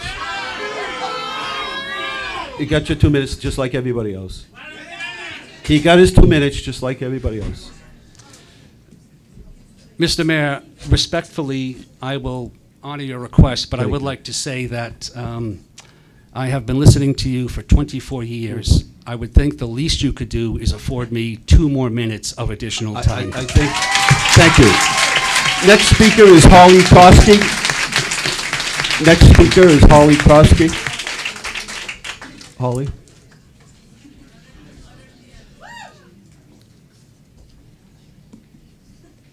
Well, we learned tonight, I guess, that the custodian contract has been filled by somebody else.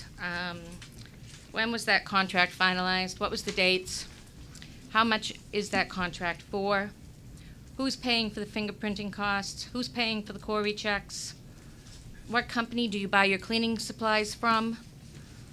We need an audit of the schools. I've been festering for a month about this issue. I've been attending the city council meetings. I've been attending the school committee meetings. I get up in the morning and make it through the day. I go to sleep at night. I was always proud to say I was born in Leominster in 1963, and I attended public schools and graduated in 1982. I have spoken at these meetings, and I have been respectful. I have many questions, unanswered questions. I have statements to make. The policy at these meetings are you can speak, you can ask, but we do not answer. I am tired of this. I'll give a copy of my questions out after. Today I picked up a book, the 3-inch book. I paid $12 for it. Didn't get a chance to look through it yet.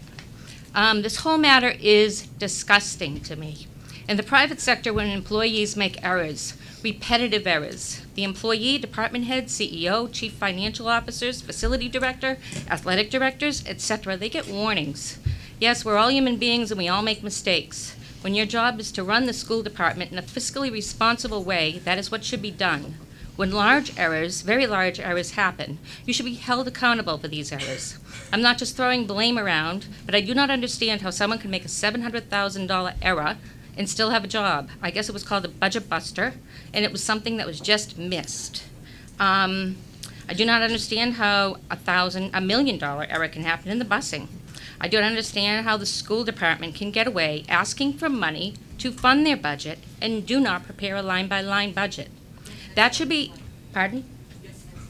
Okay, that should be available to the public and committees prior to the presenting of their budget. Excuse me, but how dare the school department ask for funding without having the facts to support those figures, a line-by-line breakdown at those hearings? These people, school employees, department heads, and yes, the superintendent, are the ones that have caused the deficit that is continuously growing each year. I ask, why do they still have their jobs? How can they be allowed to sign a contract and give raises when they do not even have a budget?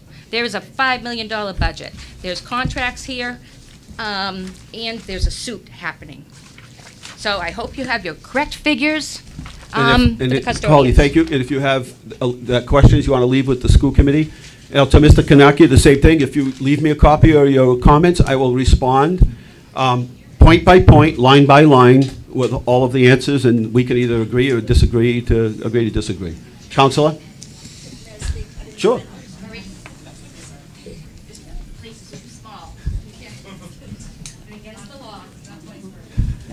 Thank you very much. I didn't sign up to speak, but decided I really wanted to. My name is Susan Shalfu-Zephyr. I'm a city councilor here at large in Leominster. I live at 900 West Street. And earlier when people were talking, I just want to remind people that the difference between the school committee budget that was passed 8-0 and the budget that the mayor submitted to the city council is $4,124,965. $4.1 million. That is 5.8%, almost 6% of the budget that they submitted, that they approved, that the school department approved, school committee, excuse me. So the city council has a $1.3 million appropriation before, and we will discuss and vote on that Monday night. So what that does is it reduces that difference to $2.8 million. Right, that sounds like that's improved. That is still 3.9% or almost 4% less than the budget that the school committee approved. So Mr. Sargent earlier described, I think, the situation here as a fiasco. I would say this is like way beyond a fiasco.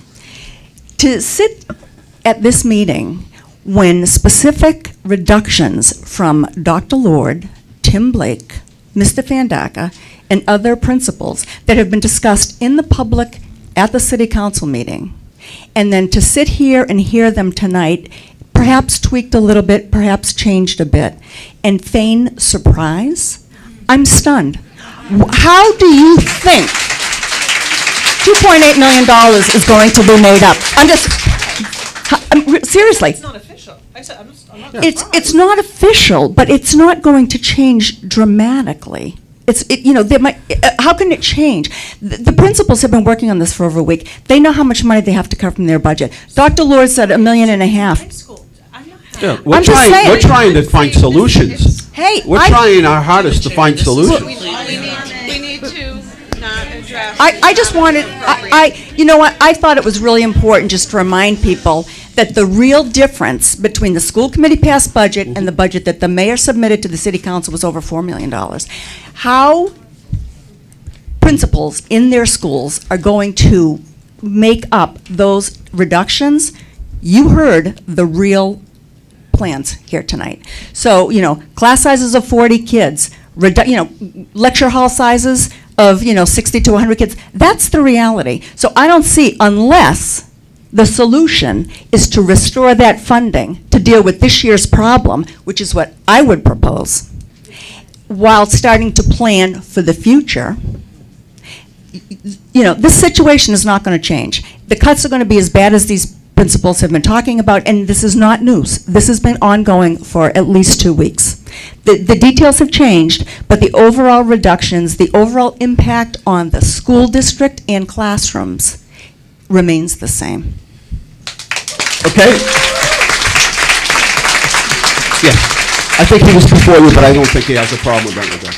Yes. No, go ahead. Go ahead. Just a name and address for the record, please.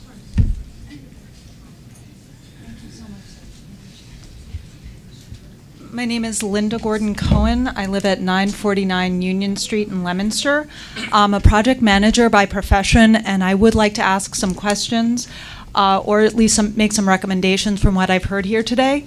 As a project manager, we're obviously do a great deal of planning, and I think the school committee would really benefit from a short, medium, and long-term plan.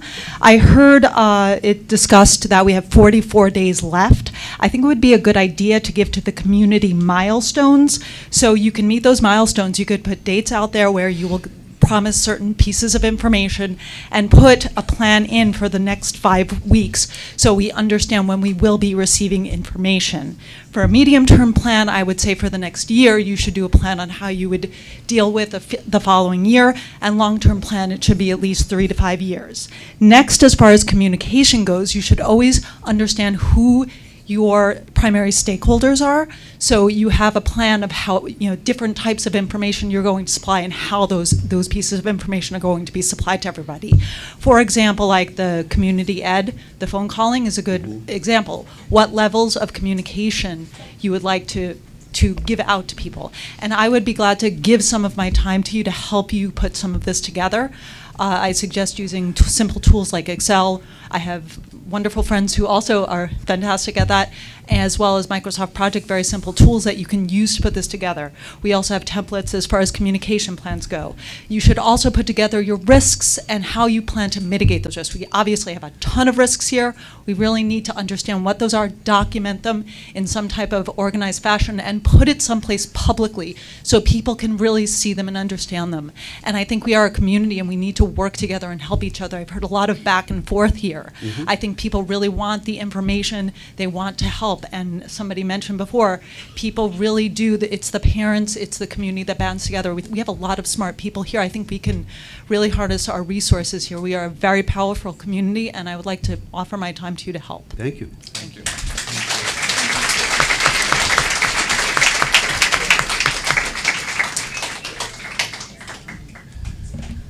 Good evening, Steve McCaughey, 74 Woodland Road, Holden. I do have some things prepared, but a couple things in this long meeting that I have noticed. One, first of all, I think everyone in this room should have protested this meeting happening in this setting. It's really unbelievable. This is a public meeting. Everybody should have a voice, and that this many people are standing outside, it's embarrassing. Secondly, this is right now you can really tell it's pure political theater, and looking at people's facial expressions while it's going on is discouraging. You have people celebrating when the mayor gets attacked. You have people celebrating when the superintendent gets attacked. And this is not about them. This is about our children. And so some of the smug facial expressions what I see when people are going after each other, it's just, we shouldn't be thinking about that right now. We should really be thinking about kids. So I did say, I came here angry, and I did want to blame a lot of people. I think there is plenty of blame to go around. I do think it's way too late for that.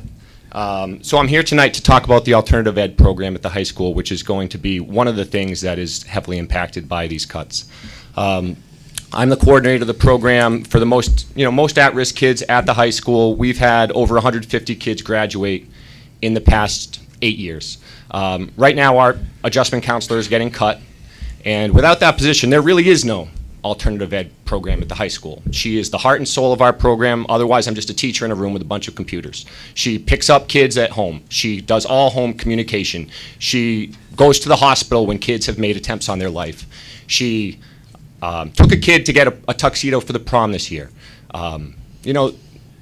Eliminating these positions, the other adjustment counselor position at the high school, the deans at the high school, the people who are most connected to our most at-risk kids. If you allow this to happen, I really just think you have failed in your biggest obligation to this community, which is to take care of the people who are the most vulnerable. And, right now, I'm sorry. This is why you don't take notes on an iPhone. You have to keep refreshing the screen. Yeah, that's right. When we're talking about our kids, we're not talking about graduation. We're often talking about whether they're going to survive and whether they can thrive. And without deans at the high school, without the adjustment counselors there, I really just don't think that, their chances go way down. Now is the time for leadership and compromise, not politics and finger pointing. This is not Washington, D.C., where just allowing nothing to happen is acceptable. Mr. Mayor, you seem to hold all of the cards right now. So the back and forth blame game cannot go on anymore. We either need compromise, more money, or a change in leadership. We cannot allow classes with 70 kids, science classes with no labs, and an unsafe environment for our kids in a city that is flush with cash. We cannot allow that to happen. Don't allow our children to pay for the mistakes of the adults in this room. Thank you. Thank you.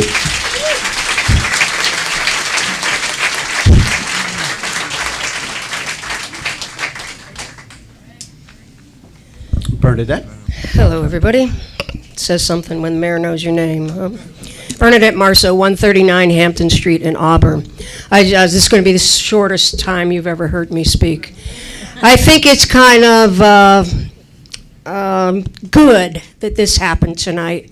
that we're all stuffed like anchovies in a can in this room, because it's going to be symptomatic of what happens in our schools in 44 days when you have pink slipped 99.9% of the technical department within this district. Nobody knew how to set up the auditorium, except for some of our certainly professional personnel here. But I'm glad that they stood strong in solidarity with the rest of us and weren't asked to, or maybe if they were, said no to setting this up someplace else, because it isn't their job. The people whose job it was no longer work for us. Secondly, we had a glimmer of hope because we heard at the beginning of the meeting that there are 65 recall letters. However, the letters said reasonably assured of their position, not assured, because many, many people have contacted me. Reasonably assured. I mean, thank God I'm not one of those people. I have worked since 1973 at my position. So I'm pleased to say that I'm proud that I'm still doing what I love to do. And so all these young professionals would love to do that also. But they were reasonably assured. If I were one of them, I wouldn't be sleeping well at night. But then again, walking in tonight, it was almost like a family gathering, because we're getting to see each other and all these people meeting after meeting, school committee after school committee, city council after city council, all here for one reason, waiting to hear for a reasonable solution to this crisis. Thank you. Thank you.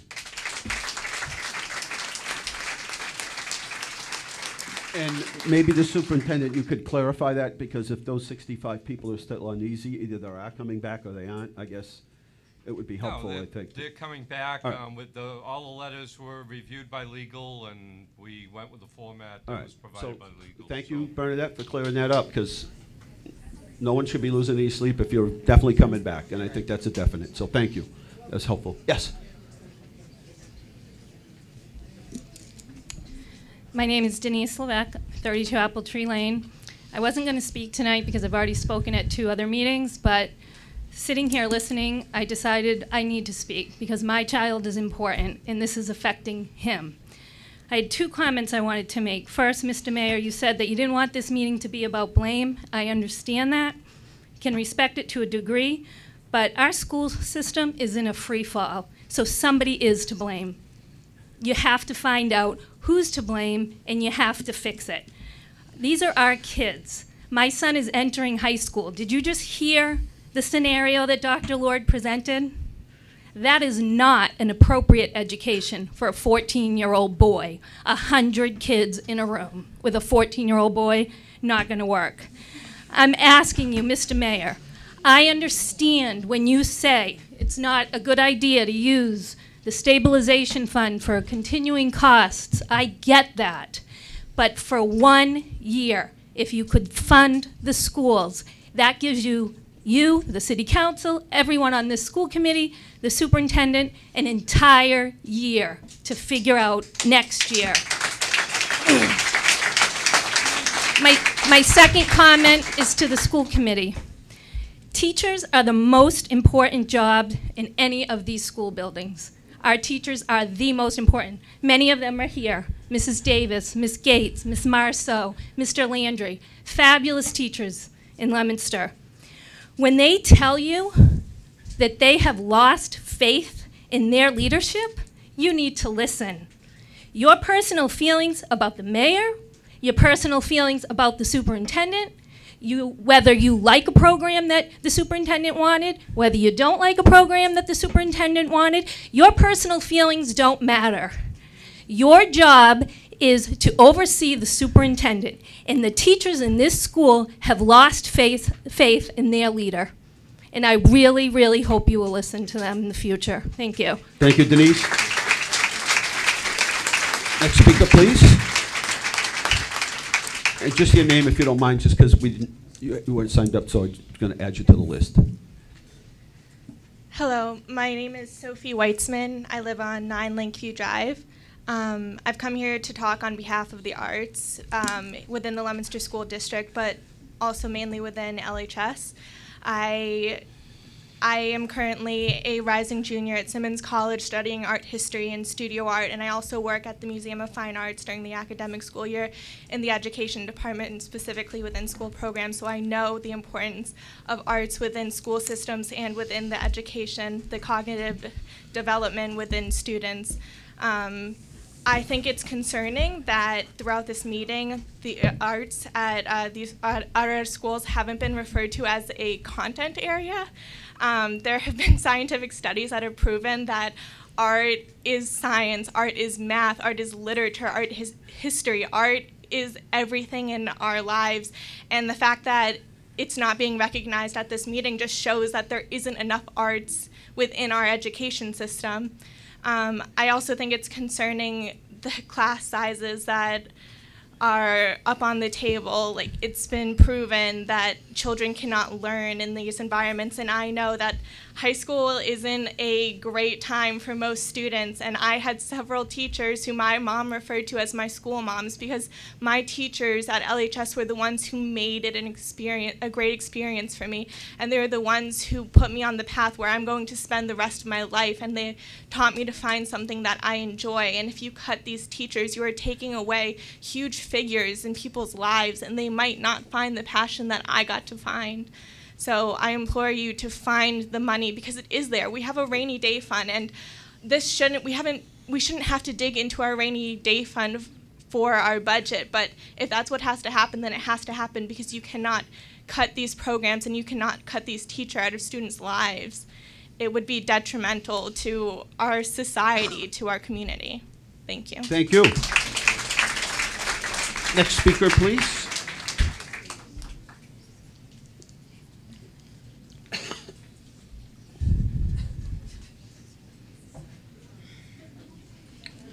Zachary Zupko, 20 Buttermilk Road. Right now I don't have anything to prepare at this moment, but I do have a subject to address for the committee tonight, and that is the AP classes that are being impacted by the budget cuts. And to address how important these classes are, my sister here graduated here 4 years ago, and she took 3 AP classes: AP Biology, AP Physics, and AP Psychology. And she uses those classes to get into one of the top colleges in Massachusetts. Right now, she's about to be a senior at UMass Amherst, and she's majoring in animal science for a time right now. So it is a shame to see the classes, these AP classes, being cut away because you're removing opportunities for students who want to study in these classes and who want to go into these top colleges in-state or out of state. It is also an atrocity to see 100 students crammed into a single auditorium expecting them to learn math and science at the same time. That is impossible. Even for me, I'm on the spectrum, and sometimes I have a hard time learning, and I need like extra help in those classes as well.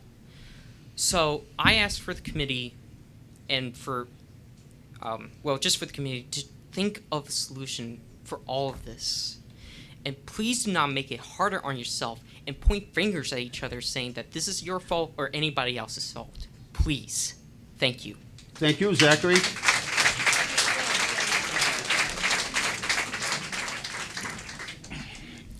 Hello. Ray German, 60 Overlook Drive, Leominster. I'm new here. I moved here 10 years ago. I have a daughter who's going into 2nd grade at Fallbrook, another daughter who'll be coming in a year, so that I don't really know what's going on, and I'm learning.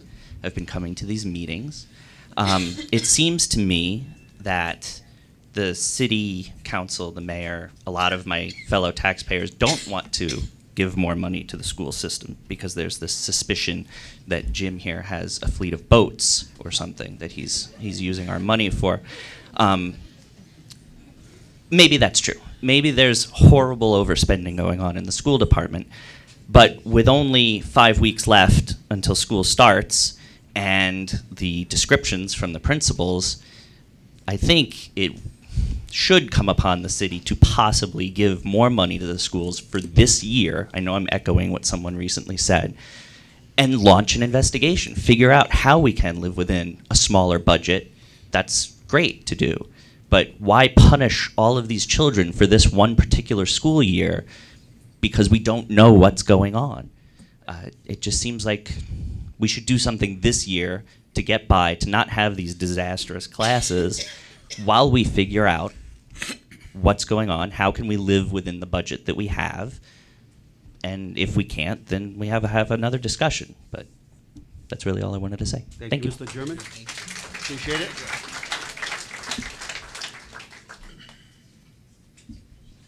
Hello, my name is Jonas Bocast. I live on 377 Johnny Appleseed Lane. I'd love to sit here and argue about the school budget, but I just don't think that I can, because I think that we should address the underlying problems, and the discussion itself is that we don't understand you. We know your points and we know your general reasoning of the points, but we don't understand exactly why you're making the decisions you do. I believe that you are making the decisions based on what you believe is best for Leominster. I don't think you're trying to do anything to harm Leominster or its schools, but I just don't think that we don't understand what you're trying to do. I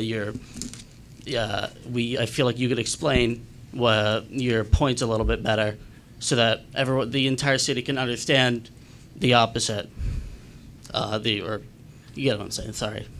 Yeah. Thank you, Mr. Spokane. Thank Deb. Hi, Deb Peralt, 622 Merriam Ave. I have 4 kids. Oftentimes, we have other children in our household over for play dates and sleepovers. If any of my children or any of those friends fall and hurt themselves and they're bleeding, I put a Band-Aid on it. I don't tell them, I'm sorry, you're not worth a Band-Aid. That's not in my budget right now. All of our children are worth a Band-Aid. If it's more significant, you take them to the emergency room. Then they get stitches. You guys need to put a Band-Aid on this now. And Mr. Mayor, you're holding the Band-Aids in your hand. Thank you, Deb. Next speaker, please.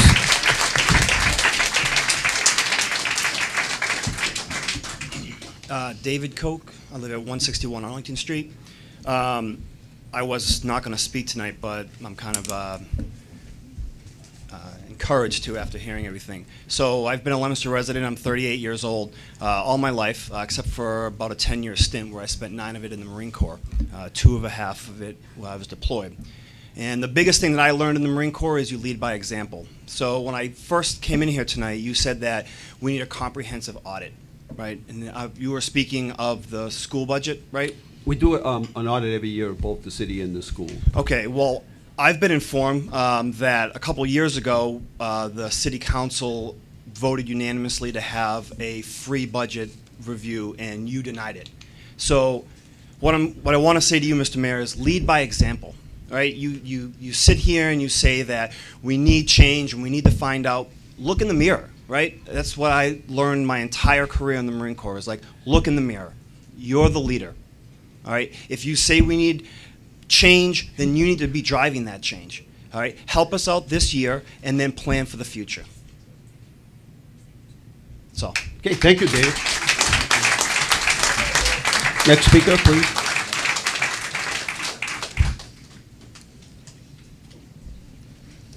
Hi, my name is Catherine Gabriel, 100 Water Street, apartment 101, Leominster. I've gone back and forth throughout this whole evening deciding whether or not I would speak. It's a scary thing coming up public speaking, and I'm not great with numbers. There's a reason I work in a high-needs classroom for kindergartners, one of them very significant to you, I believe. And from what I see from this school district, I've seen people talking about numbers of return on investment. Well, I'm going to tell you right now that there's no way to calculate the return from a loss of people leaving the district to come back, because each student has a number on their head in this district. Each student is calculated so that our budget can be balanced. If these students are leaving, that snowball effect has started, and that started back in May. That snowball is getting bigger and bigger, and the only way to start melting it is to take action. And this action must be taken. This action cannot be held back another week. We have good employees finding other jobs. We have good students finding other schools. And we have a problem that is growing by the minute. And this can't continue. There are ways to fix it. There are ways to come together, and we have to do it because it's worth it. Our kids need it. Our parents need it. Our teachers need it. And you yourselves need it because you can see the effects it's having on our city, and it's not right, and it can be fixed.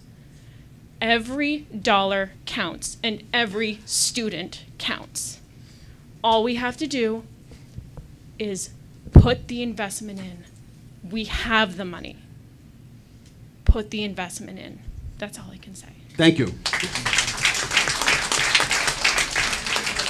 Next speaker, please. My name is Emily Rosenbaum. My address is 9 Lakeview Drive in Leominster. I've been a Leominster resident for the past 14 years. I'm the mom of Sophie Weitzman, who spoke eloquently about her education. She's going into her junior year at Simmons College. My son, Shane Weitzman, graduated from Brandeis University. He's a Leominster high school graduate, and he's now getting his PhD in anthropology at the University of Iowa, and he's in the Hindi immersion program for the State Department in Lucknow and in Jaipur, India right now. I'm very proud of my children and what they've been able to do with their Leominster school education, but I can tell you I also have an 8-year-old, and I'm very scared right now. She's supposed to be going into the LEAP program in the fall, which I hope is still going to be there for her, because I will not stand by for a 40 children classroom. Shane and Sophie had a wonderful experience, and I was one of the moms out there bragging about the Leominster school system because it has diversity, it has the arts, it has a commitment of passion of the teachers, and look how well my kids have done, and they're making so much impact in the world. That's our investment. They are our investment.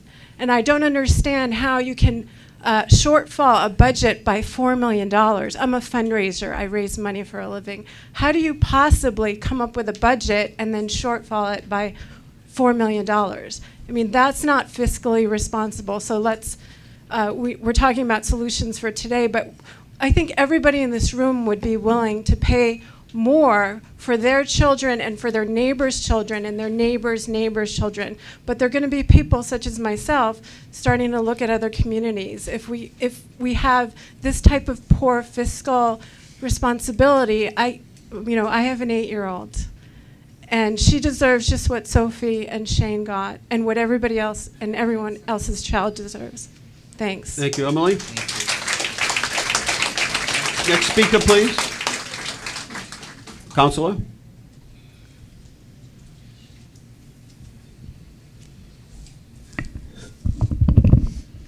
Thank you. Claire Frieda, 117 Debbie Drive. I'm Mr. Councilor at Large. I wasn't going to say anything. I've been to every meeting. I've been to many of your meetings over the years, as you know.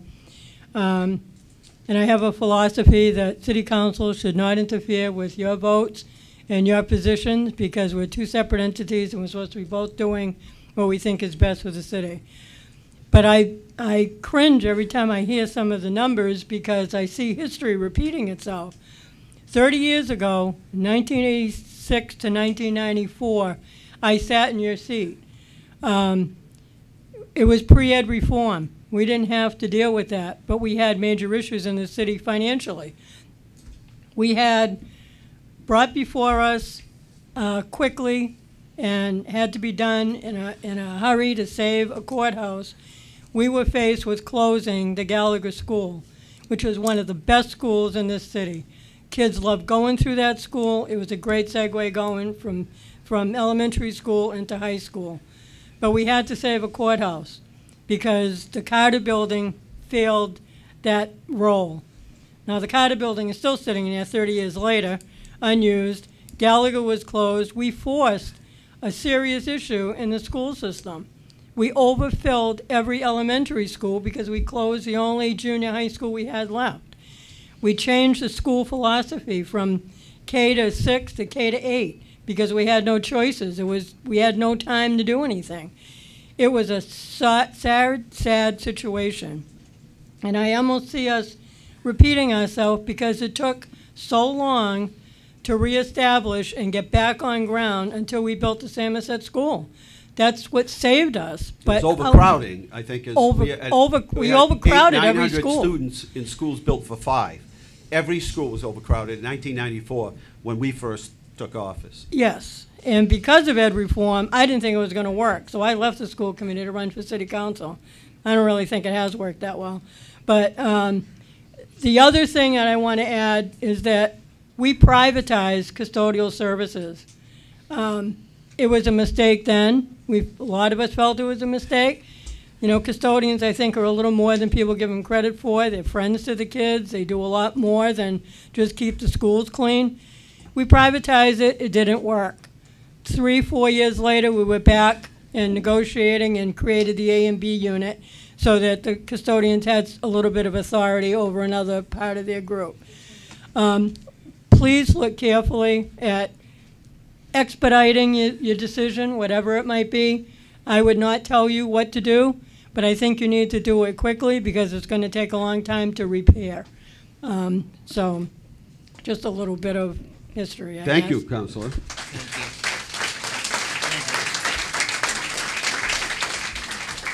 Next speaker.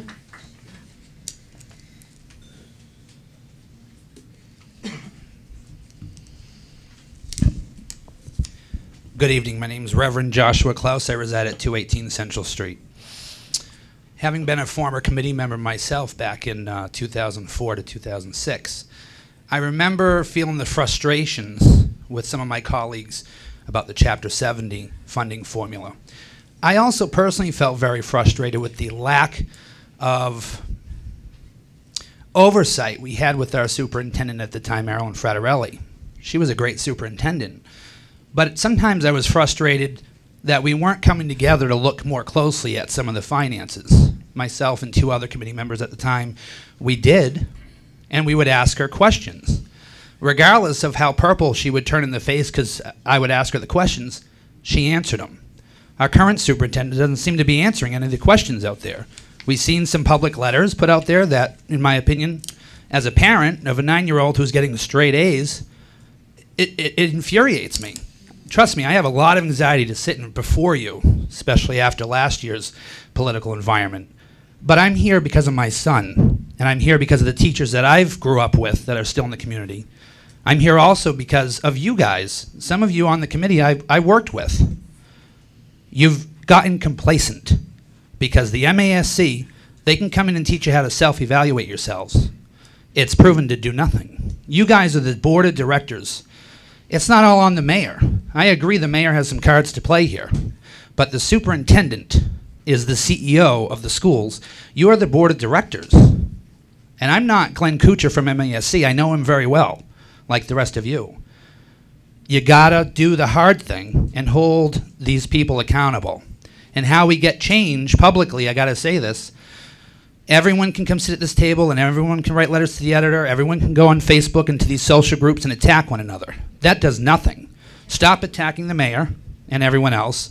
Start getting out in November. Start pulling your papers to run for these seats that all of you have held for decades. We need a change. And that's how we're going to get a new superintendent. That's how we're going to move forward. And that's how my son's going to continue having a good education. Thank you. Thank you, Josh. Next speaker, please. Just your name and address for the record, please. Deborah Pothier, 1059 Pleasant Street, Leominster, Mass. Okay. So I wasn't going to speak tonight, but I figured I need to. I have 4 daughters in the school system, very concerned, very anxious, thinking today I'm looking for 4 different schools for my kids because I hear all of this and I don't think that we're all coming together and collaborating, just like everyone else has said tonight. And it sounds like it sounds like we have some big problems. And number one, I think we have to come up with solutions. And I think that we need to reach out to the community and ask for help. If there are parents that are willing to give time, we need to provide you information of what we want. Financially, $4 million as a shortfall, that's huge in corporation. I work in technology, and I cannot believe that we are at the table at this time in the summertime figuring this out. This is just not okay. everyone would be fired right now if we were in corporate America, if we didn't make our numbers. And we're talking about our kids, okay? Everyone's children here. So I just want you to know, and I spoke with you, Dean, on the phone about how I felt. Mm-hmm. You know, we need to, one, have computers in here and have some display showing what we're talking about. I mean, come on, we don't even know what we're talking about here. We need the paper to go away, utilize the computers, have a display. It's easy to bring in from the school so that you have more interaction with parents, because this is really concerning. I mean, we need to come together, work together, and take this responsibly as a whole city. And that's what I have to say. Thank you, Deb.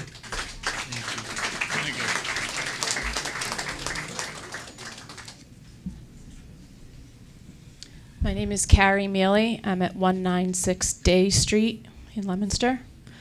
I'm the mother of a 6th grader who just finished at Johnny Appleseed Elementary, and a son who is entering 5th grade at Francis Drake. I've spent 6 years convincing my husband not to move out of Leominster into a town with a better school system, because we celebrate the diversity that Leominster offers. We are 25-year veterans of Special Olympics. We support children and families with special needs. We are proud to attend Francis Drake School, which is a phenomenal environment for all of its diversity. That is its strength. And I will tell you that in November, my children will be taking entrance exams to go out of district. And both of my children are high academic performers. One excels in sports, the other in arts. And I have to believe that my children contribute to this school system. I have been on the PTO at both of my children's elementary schools. My husband has been on school council. We contribute as a family. And I just cannot justify staying under these circumstances. So we have committed to 1 more year, but the kids are taking entrance exams to go elsewhere, and that's the reality. So if you don't fix this problem, you're going to lose a lot. Thank you. Next speaker, please.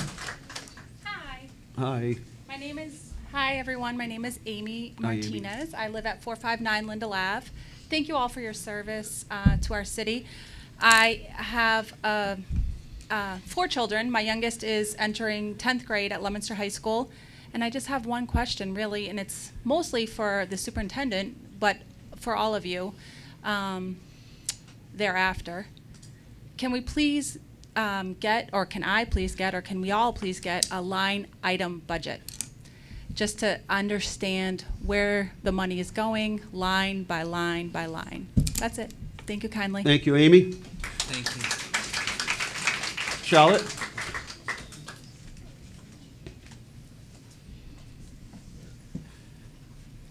Good afternoon, everybody. My name is Charlotte Wakes, 245 Water Street, and the reason why I want to speak tonight is I agree, numbers are really sad, but I also wanted, as a parent, and a lot of you I know, I want to say thank you guys for your hard job, because I know it's hard what you're doing. And I agree, I think we all need to come together and work together. One of the questions, Mr. Superintendent, if you could answer, is are we allowed to, instead of having a budget, like once a year you view it and stuff like that, could we do a thing where every quarter we see where's going on with the budget, so we as parents can see how everything is going? What do you need from us as parents? And so the city can see, because I know the Mr. Mayor's like, where's the money going? And a lot of us want to know that answer. So my question is there a way we can see each quarter where everything is going? Because I know how hard it is for everybody to do that. The next thing I want to ask is there a way to, I know how the city hall, when you have a budget, for example, the city council goes, for the fire department, there's one line, police department, there's another line. Is there a way that we can have where The teacher's salary is one vote. This is one vote, so we can break down all the numbers and look at everything very carefully so we know, okay, this is this line, this is all set. Let's move on to this line, that's all set. So that way there we can have a vote instead of having one vote, one budget, break everything down to sub-budgets. That way there we can know what exactly is going on. The next thing I want to ask is if we can all take a moment and thank all the teachers and staff at the Leominster Public Schools, I think that'd be awesome. And also thank you very much and enjoy your night. Thank you, Charlotte. And that concludes our public forum. We thank you. We close this portion of the meeting. So I think now we want to get back to... Yeah, we had a couple questions to, so Kristen, you had a question in particular about this. I mean, about, My only question was this something that was entered in, does Jim want this entered in as official? I just didn't know, yeah, I mean, this is... I understood that. That's it. Jim? Well, I think that, you know, this is part of the process that we're going through with all the schools. So at this point in time, I think we should wait until we have final reports from the principals, and then we can review everything with the school committee, so. All right, what were the other? Yes. Well, okay, I just wanted to address, I heard the AP classes are impacted. Is that true, not true? I know we talked about Edgenuity, so our AP classes? Well, I think that when you're looking at the standard, and I'll stand corrected, is not identifying art and other specials as content areas. I totally agree that they are, but when you're looking at the tested content areas and the impact that these are having, it's going to impact the individual class sections, which will impact the advanced placement classes. So that's one more thing that we will be layering so that you'll know what those impacts are. So. I'm sorry. Nona? Yeah, I just, one of the, I'm concerned with that so many children are going to be placed in classes in the auditorium, potentially, and the fact that we spent so much money repairing that auditorium, putting in new seats, and as someone pointed out, you know, what 15-year-olds can do to seats in the auditorium. I just, you know, I think we're going to be, if that occurs, you're going to find that you're going to be replacing those seats quite often, because they'll be used and abused. That's right. Okay. So Dean. Yes. So what's the feasibility of putting more money into the school system Good question. this year? I think what I hear over and over, and not just from the audience here tonight, is the city has this big pot of money. Why don't we just resolve this by shifting it from part A and just shift it over and solve the problems? And I think the best quote tonight was claim and evidence. And I think there are repercussions to that. And so while we all may want to just solve the problem, go home and just move on, there are definitely repercussions to that. David Eisenthal has agreed to come out and help us out with that, to make sure that the city council understands. Because the worst thing that would happen is we make an action, and as a result of that, there's an effect that affects us later on down the road that actually impacts us in a negative way beyond what this discussion relates to. There are huge ramifications. I know nobody wants to. I know nobody wants to hear them, but I do believe an entire story needs to be told. And this part of the story hasn't been told is, if you take this pot of money and just shift it over there, there is a cause and effect to doing that. Okay? All right, exactly what I thought. Exactly what I thought. Nobody would want to hear it. So I don't know why I bother to try to answer it, because this is what happens every time I try to talk about that, is the, and so. Excuse me, just a point of order. This is not a dialogue between the community. We were very patient, and you guys all had wonderful, wonderful comments. And we may or may not agree with the mayor, but we need to listen to him, and then the rest of us here can comment on so that. because I can't get an explanation out at all of the meetings I've tried, David Eisenthal will come in. David Eisenthal will come in, and he's the independent person here, hired to look out for the city's financial interest in the future and now. And he will explain it because he doesn't have a pony in the race here, okay? He has a specific job, and that's to advise the city. So he will come in at a later time. I talked to him. He's more than willing to do that. He will come in, and he'll discuss that so everyone is on the same page, whether you agree or disagree. To leave that conversation out of the discussion is not being responsible by giving everybody the same story. So what I hear is the claim, we can just take this money and shift it over here, and that solves all the problem, and now we're going to hear the evidence. In other words, what happens if you do that? And I think everybody here would want to hear that, right? That you would want to hear, what happens when you do that? And that will happen. That will happen. But I think and then that needs to happen sooner it will than happen later. very soon. But I've tried. I have tried, you gotta admit. I've tried at a number of public forums to get this information out, and I can't get beyond this conversation. Who is David Eisenthal? I'm just asking. He's a financial advisor, bond counsel for the city of Leominster. So he prepares us as we go out to borrow money. We have to borrow money.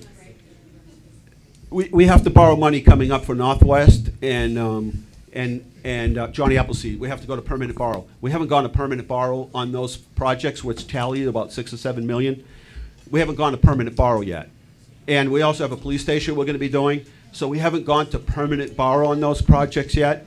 He will explain what the potential risks are, because what I heard tonight is, how do you manage the risk here?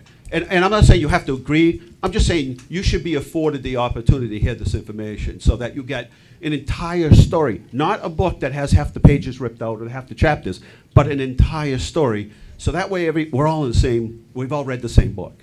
And so he will do that as an independent resource, because that's what he's hired for, is to advise the city. And then we make our own decisions after that.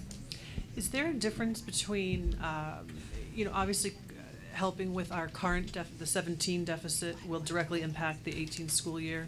Is there a difference in requesting more money for the 17 as opposed to 18 from us?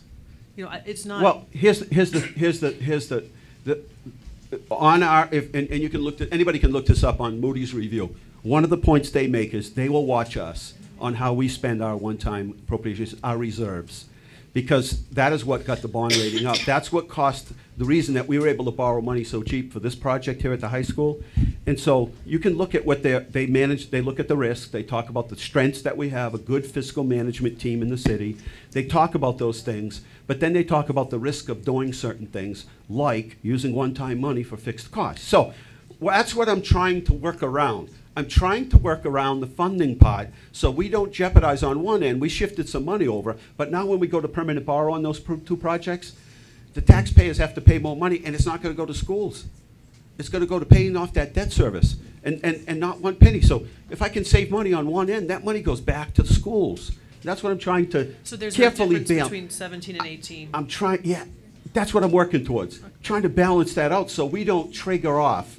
When we go to permanently borrow, the last thing that we want them to say is, look you had some tough decisions to make, and when it came time to make those tough decisions, you didn't. You pose a risk, and now there are repercussions. And I'm trying to manage that. That's a real claim is we just shift the money over. The evidence is it's not that easy, and it could possibly and potentially have, and I talked to David Eisenthal about this at length. It could have an effect on it when we go to borrow. We're going to have to go to borrow very soon on Johnny Appleseed, and whether we do it at the police station or not, we have to do that very soon. And the investment companies might look at us and the banks and say, and Glenn knows this from being a town manager, they may say, sorry, but you're a risk, and that may drop our bond rating, which means the money that we are borrowing is going to cost us more, which means I have to appropriate that much more money for these projects, which means less money goes to the schools, and then it's just, so all I want is for everybody to be on the same, we all read the same book, and then you can be upset and frustrated, and I understand all that, but as your leader of the city, I have to make all of these decisions, because if it was that easy, the money just would have been shifted over and we would have solved everybody's problems and we could all went to the beach and get some good night's sleep and teachers would have known. That's really, I mean, ultimately that's would have solved problems. But it's not that easy. And we have to move carefully on that end because we're talking about using one-time money. So anybody that's been here, anybody that's borrowed for, on a vehicle, especially on your motor vehicle, the lower your credit rating, the higher the interest rates are. So what happens is we buy the car because we see the sign on the car that says $149 a month. Well, we go in there and then later on we figure out we're paying like 8% or 9% on the interest because our credit rating wasn't that good, and therefore we're paying high. But if you have a really good credit rating, you pay 3. Well, somewhere in there you're paying more money because you don't have good credit rating. We have to make sure. It's taken us 20 years to get ourselves from a really bad financial place to a place where we're in good, where Moody's and the investment companies look at us and say, great job, you guys have done well. So we just got to manage that piece. And that's the claim, and then the evidence is we make that decision and it's not the right decision and it ends up taking more away from the school budget. I'm going to give Wendy is next and then Ron. Okay, so this is part of the presentation that I saw last Monday at City Council when Dr. Lord presented on the situation at the high school. Tim Blake presented on the same night about the situation at the middle school.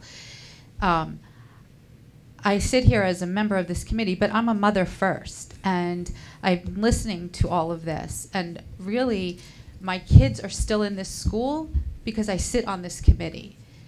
But we're not doing right. I mean, I feel terrible sitting here saying my kids are staying here because they're not going to get what they need. I'm sorry about the bond rating, but I'm more worried about we're going to have empty buildings. And my kids are among those, and I'm really angry because this is not helping. This is not a surprise. We've seen this coming, and I have to choose my responsibility of this seat over my kids' education. So I'm asking you to help us because I don't want to walk out of here and look at all of these people and say, I didn't do anything. The bond rating that's not my priority. We have to fix this now and then make sure this does not happen again. And we're not saying to clear out your coffers. We're saying help us. Because right now we can't do anything. The 8 of us sitting here, our hands are tied. You are the only one who can do something here. And a story about the bond rating is not helping. And I'm so angry and frustrated sitting here because my kids go to these schools. Well, we should all be concerned with the bond rating is because it does have an effect on our ability to give money to the school system. And it does. At the end of the day, when you have to pay more, it less is there for the classroom. So it does. Ron? Well, it's like this. I was at city council meeting. I don't think you're on. You gotta listen. Yep. I was at the city council meeting with Wendy, and there was a few others there. This is not surprising. Anybody in wherever she is, wherever she is, she's right. Whoever can feign saying that they didn't know about this, this was already there. It was on the social media. It was everywhere. So you can't hide. You can run, but you can't hide. And yes, I don't have a kid in school. He graduated. I graduated in high school. But I represent all the kids in the schools. And this is not good. Because you know what? There's a book out there. It's called Hillbilly Elegy. And the author writes, what happens is that all the kids decide to leave because there's no there. And that's what's going to happen here. They're all going to leave. And we're all going to wither. And whose fault is it going to be? Somebody said, look in the mirror. There won't be any mirrors to look in. You won't be able to see. We're facing drastic moments here. And it's only going to get worse. I asked for them 3 years ago. It was up on a wall. Mayor Mazzarella said that some school committee member asked for the $5 million. That was me. And I still have it on my forehead as a loser. I still want that money. And the bond rating, it was in the paper that Moody's wanted to punish the governor because supposedly he didn't do some monies that he was supposed to. Moody's is a business. The city is a business. Education is a business. And if you don't pay education, it's going to be even more expensive.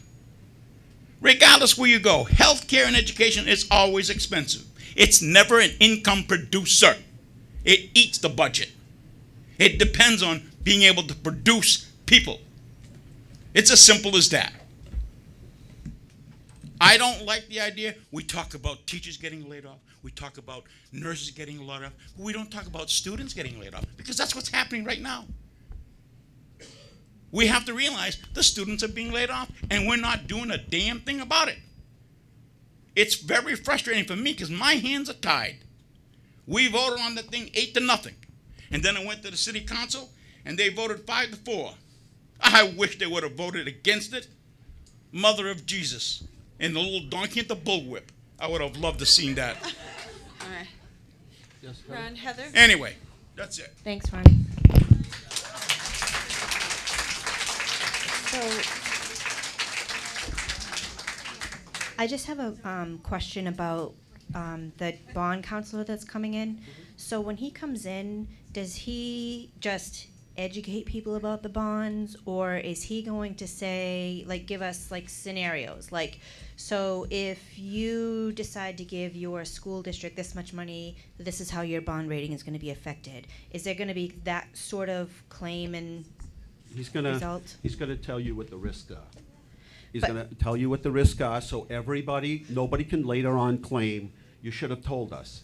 And so their job is to advise us, their job is to tell us the right things to do, and then we make that decision on what we want to do. Because one-time money is one time, and the next year that money's gone. It doesn't exist. And then you still have the same problem. And that's how they look at it. So when you pass a budget that's $5 million more than the budget, then basically you've raised people's taxes. You have to, so the city council would have to raise that money. The council, if the council passed the budget that night, they would have to raise $5 million, which is basically $5 to $6 million is basically 10% increase in your tax rate. There is no one time is one time and that's how we're using that one. So 1.2 million is the first part of the budget. Then we added 1.3. And we're using some sort of one-time situations to try to plug some holes, but we're walking very carefully. Well, the 1.2 though is not from the city; it's from the state that gives it to you, and then you give it to us. No, it isn't. What's the Medicaid? That has nothing to. No, that's the state has given us $195,000 out of 1.2 million. And if you want to take the two together, the 1.2 and the 1.3, 2.5, the state's given us $195,000. Is that including Medicaid money? No. They're giving us $195,000 to run fiscal year 18's budget. So what anybody's going to look at is say, you took one-time money to plug the hole. What are you going to do next year? Next year, now the city council is going to have to raise $8 million to fund this. So how do you raise it? The council didn't. If the council's going to raise it, then they're going to set the tax rate. Just let me explain this. I know everybody wants to comment while I'm talking, but. Can I just to piggyback off Heather though? Yes. Is the person going to come in to talk about Moody's going to explain why we can't get more money because that affects the bond rating, or is it really this is the and there is a risk. I totally understand it. If we have to pay more in interest, we get less on the other end. I understand. You can look at our Moody's report. But is there a chance that if they say this is the risk, then you have to deal less, with it, but we'll still get more money? It's less about the money that you're using and more about the practice. They looked at that as a bad fiscal policy. And I agree in with other that, words, but that's bad fiscal policy. They look at that. Is he just coming in to say no, or is there real dialogue as to the risk? I guess that's what we're just trying to... He will talk about everything. Okay. But he will let people know what it does. And because 5 years down the road, when somebody says, well, why is this? I want to make sure. I just want to make sure. So there's one step left in the process. So the city council, when it comes to November, they set the tax rate. They set the tax rate. So if the council decides to change the factor of the tax rate, then the tax rate goes up, and we bring in more money. So that debate is, so in other words, you can't just say, I want to spend more money. okay? Claim evidence. I want to spend more money, and this is where it's going to come from. So you're right. It could come from two places. It could come from our reserves, which you'll hear is probably not a good idea, or it comes from the taxpayers who have to pay more. Those are our two options. Those are our two options. So just one more quick question. Is this going to be a public meeting where people can come and ask questions, or is this just a meeting between you and him? He's going to come. He's going to come and speak to the council and to the school committee. Whether it's, I think it'll probably be two separate sessions, but he certainly will give out. I mean, this is what these people do. I mean, that's, believe me, we've saved hundreds and hundreds and hundreds of thousands of dollars by having the city in good economic shape, by practicing good fiscal management and having good policies in place. And you'll see that right on the Moody's report. So it's going to cost somebody something. How much that costs, I can't tell you tonight. I'm not the, all I do, what is noted on that is that the city has followed good business practices, and that's what has got us, you'll see in the Moody's report, good management team helped to solidify our good bond rating. Nona, and then Sue. Just a question for you, Mayor.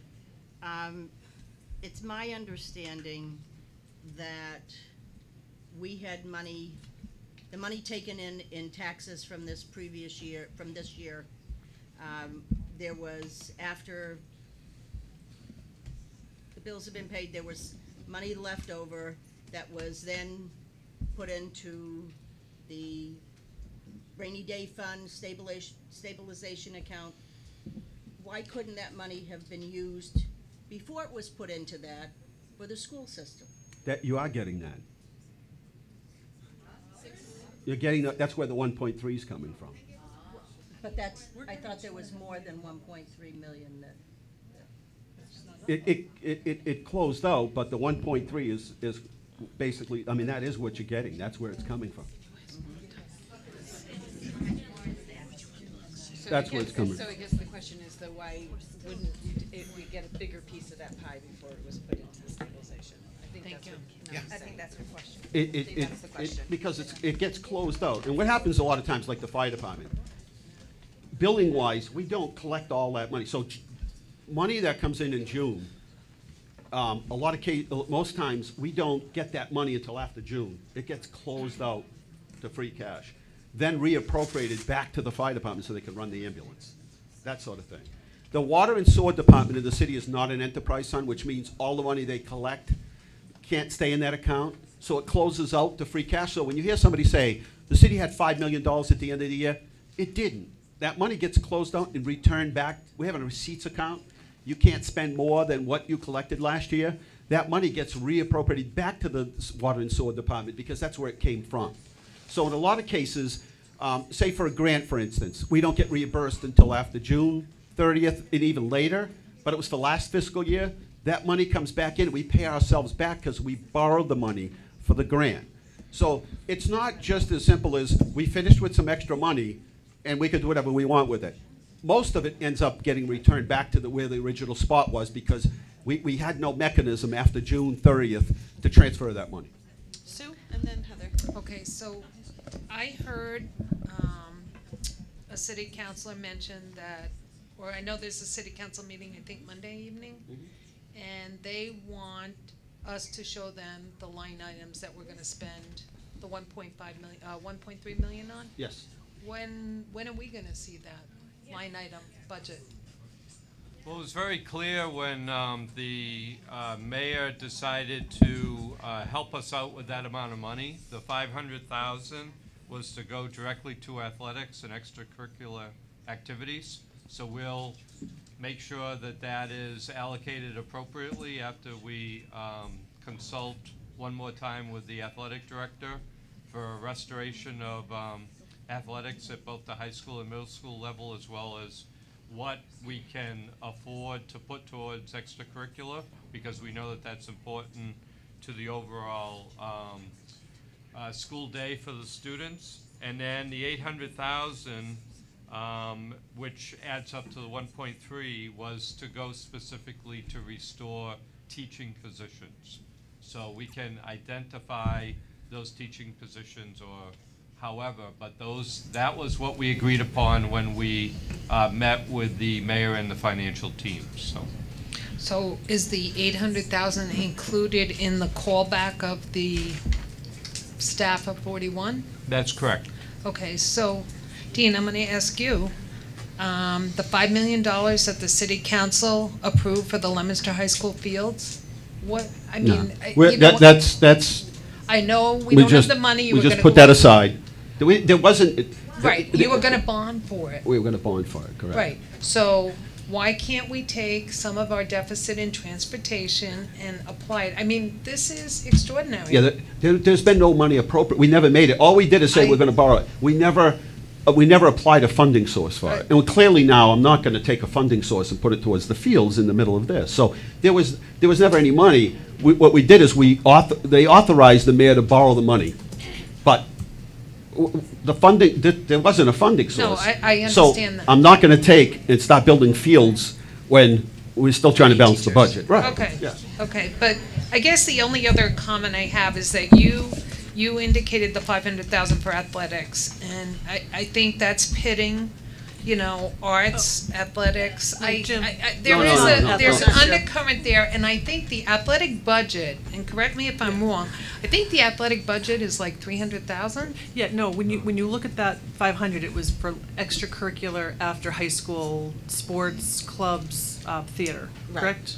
Like a one-time. everything, Like, yeah. that we could say that there's no contract for that. Yeah. Right, So but it's again, not just I think the athletics. same It's thing not athletics. applies for the arts. I mean, you know, your But it theater includes arts the is arts. It includes- extracurricular. it includes the arts, No, music. it included the arts, music, and theater, clubs. sports. Okay, It so. included, I forget where I Included all saw of it, it. but it included, I guess it would high be- school, after-school activities. I guess it would be nice, though, to have the detail of I it. I agree. mean, Yeah. everything I we agree. talk about, I agree. it's, Yeah. you know, I I think agree. we need to see it, Jim. Can fine. you And get I us? I really want to clarify, that was all I was trying to say. I'm not surprised by this. I have 2 kids in the high school next year. None of this is a surprise. What I was surprised by is that we're entering a document into a public meeting that hasn't been seen by the school committee as official. That's all, the only point I was trying to make. I totally agree. And I wasn't trying to say I Right. was surprised by any of this. Absolutely, yes. So I have a question, and it's just a process, I guess, question, but I just need some clarification in my head. So as an example, with our Chartwell's account, Glenn, is it, what is Chartwell's, like 3 million? About $3 million?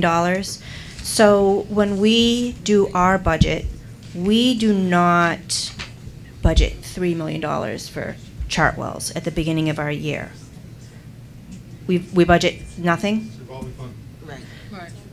But we put in like a little seed money, right? Because we have to do startup funds. Is No, it like it's- $250,000? No, that's why we raise the lunch rate sometimes. It's just because- withheld lunch money from the year before. We're supposed to keep a balance of, Okay. it used to be 300. For equipment and that kind of thing. It's Okay. self-supporting. Right. So I guess my question is, we were talking about water and sewer. So are you actually budgeting the money for water and sewer, and then you're taking in the receipts, and then you're paying it back? Am I understanding that The correctly? receipts don't, what happens is, it's not an enterprise account. Enterprise account, the money would stay there, and the city couldn't touch it. We'd have no control over it. It's a separate, almost like a separate body. Like, if you go to Sterling Light, Municipal Light, or Littleton Light, it's a separate entity of the city. It's a city agency, but it has complete autonomy. And so that's what would happen. A receipts account, we can only charge what we took in the previous year. What happens is, when people get their bills late in the quarter, those receipts don't come in until the end. That money gets reappropriated. We've done that for 24 years. It gets reappropriated back to the water and sewer because that's where it came from. Okay. So it's not like we finish at the end of the year. I know this has been said time and time again. The city finishes with $5 or $8 or $3 million, and then that's it. No, it's when we did this high school project, it was $5 million over. We used free cash because it was a one-time revenue source. If we didn't have that free cash, we would have to borrow it. So, okay, we're going to go to executive session. Yes, so I'd like to make a motion to go into executive session under Chapter 39 for contract negotiations, and we will not be returning. We will not be returning. We thank you for joining us this evening. We apologize. We tried to get the auditorium open, and we could not in time, and we apologize for having to have people stand and wait. Well, maybe they'll leave. Maybe.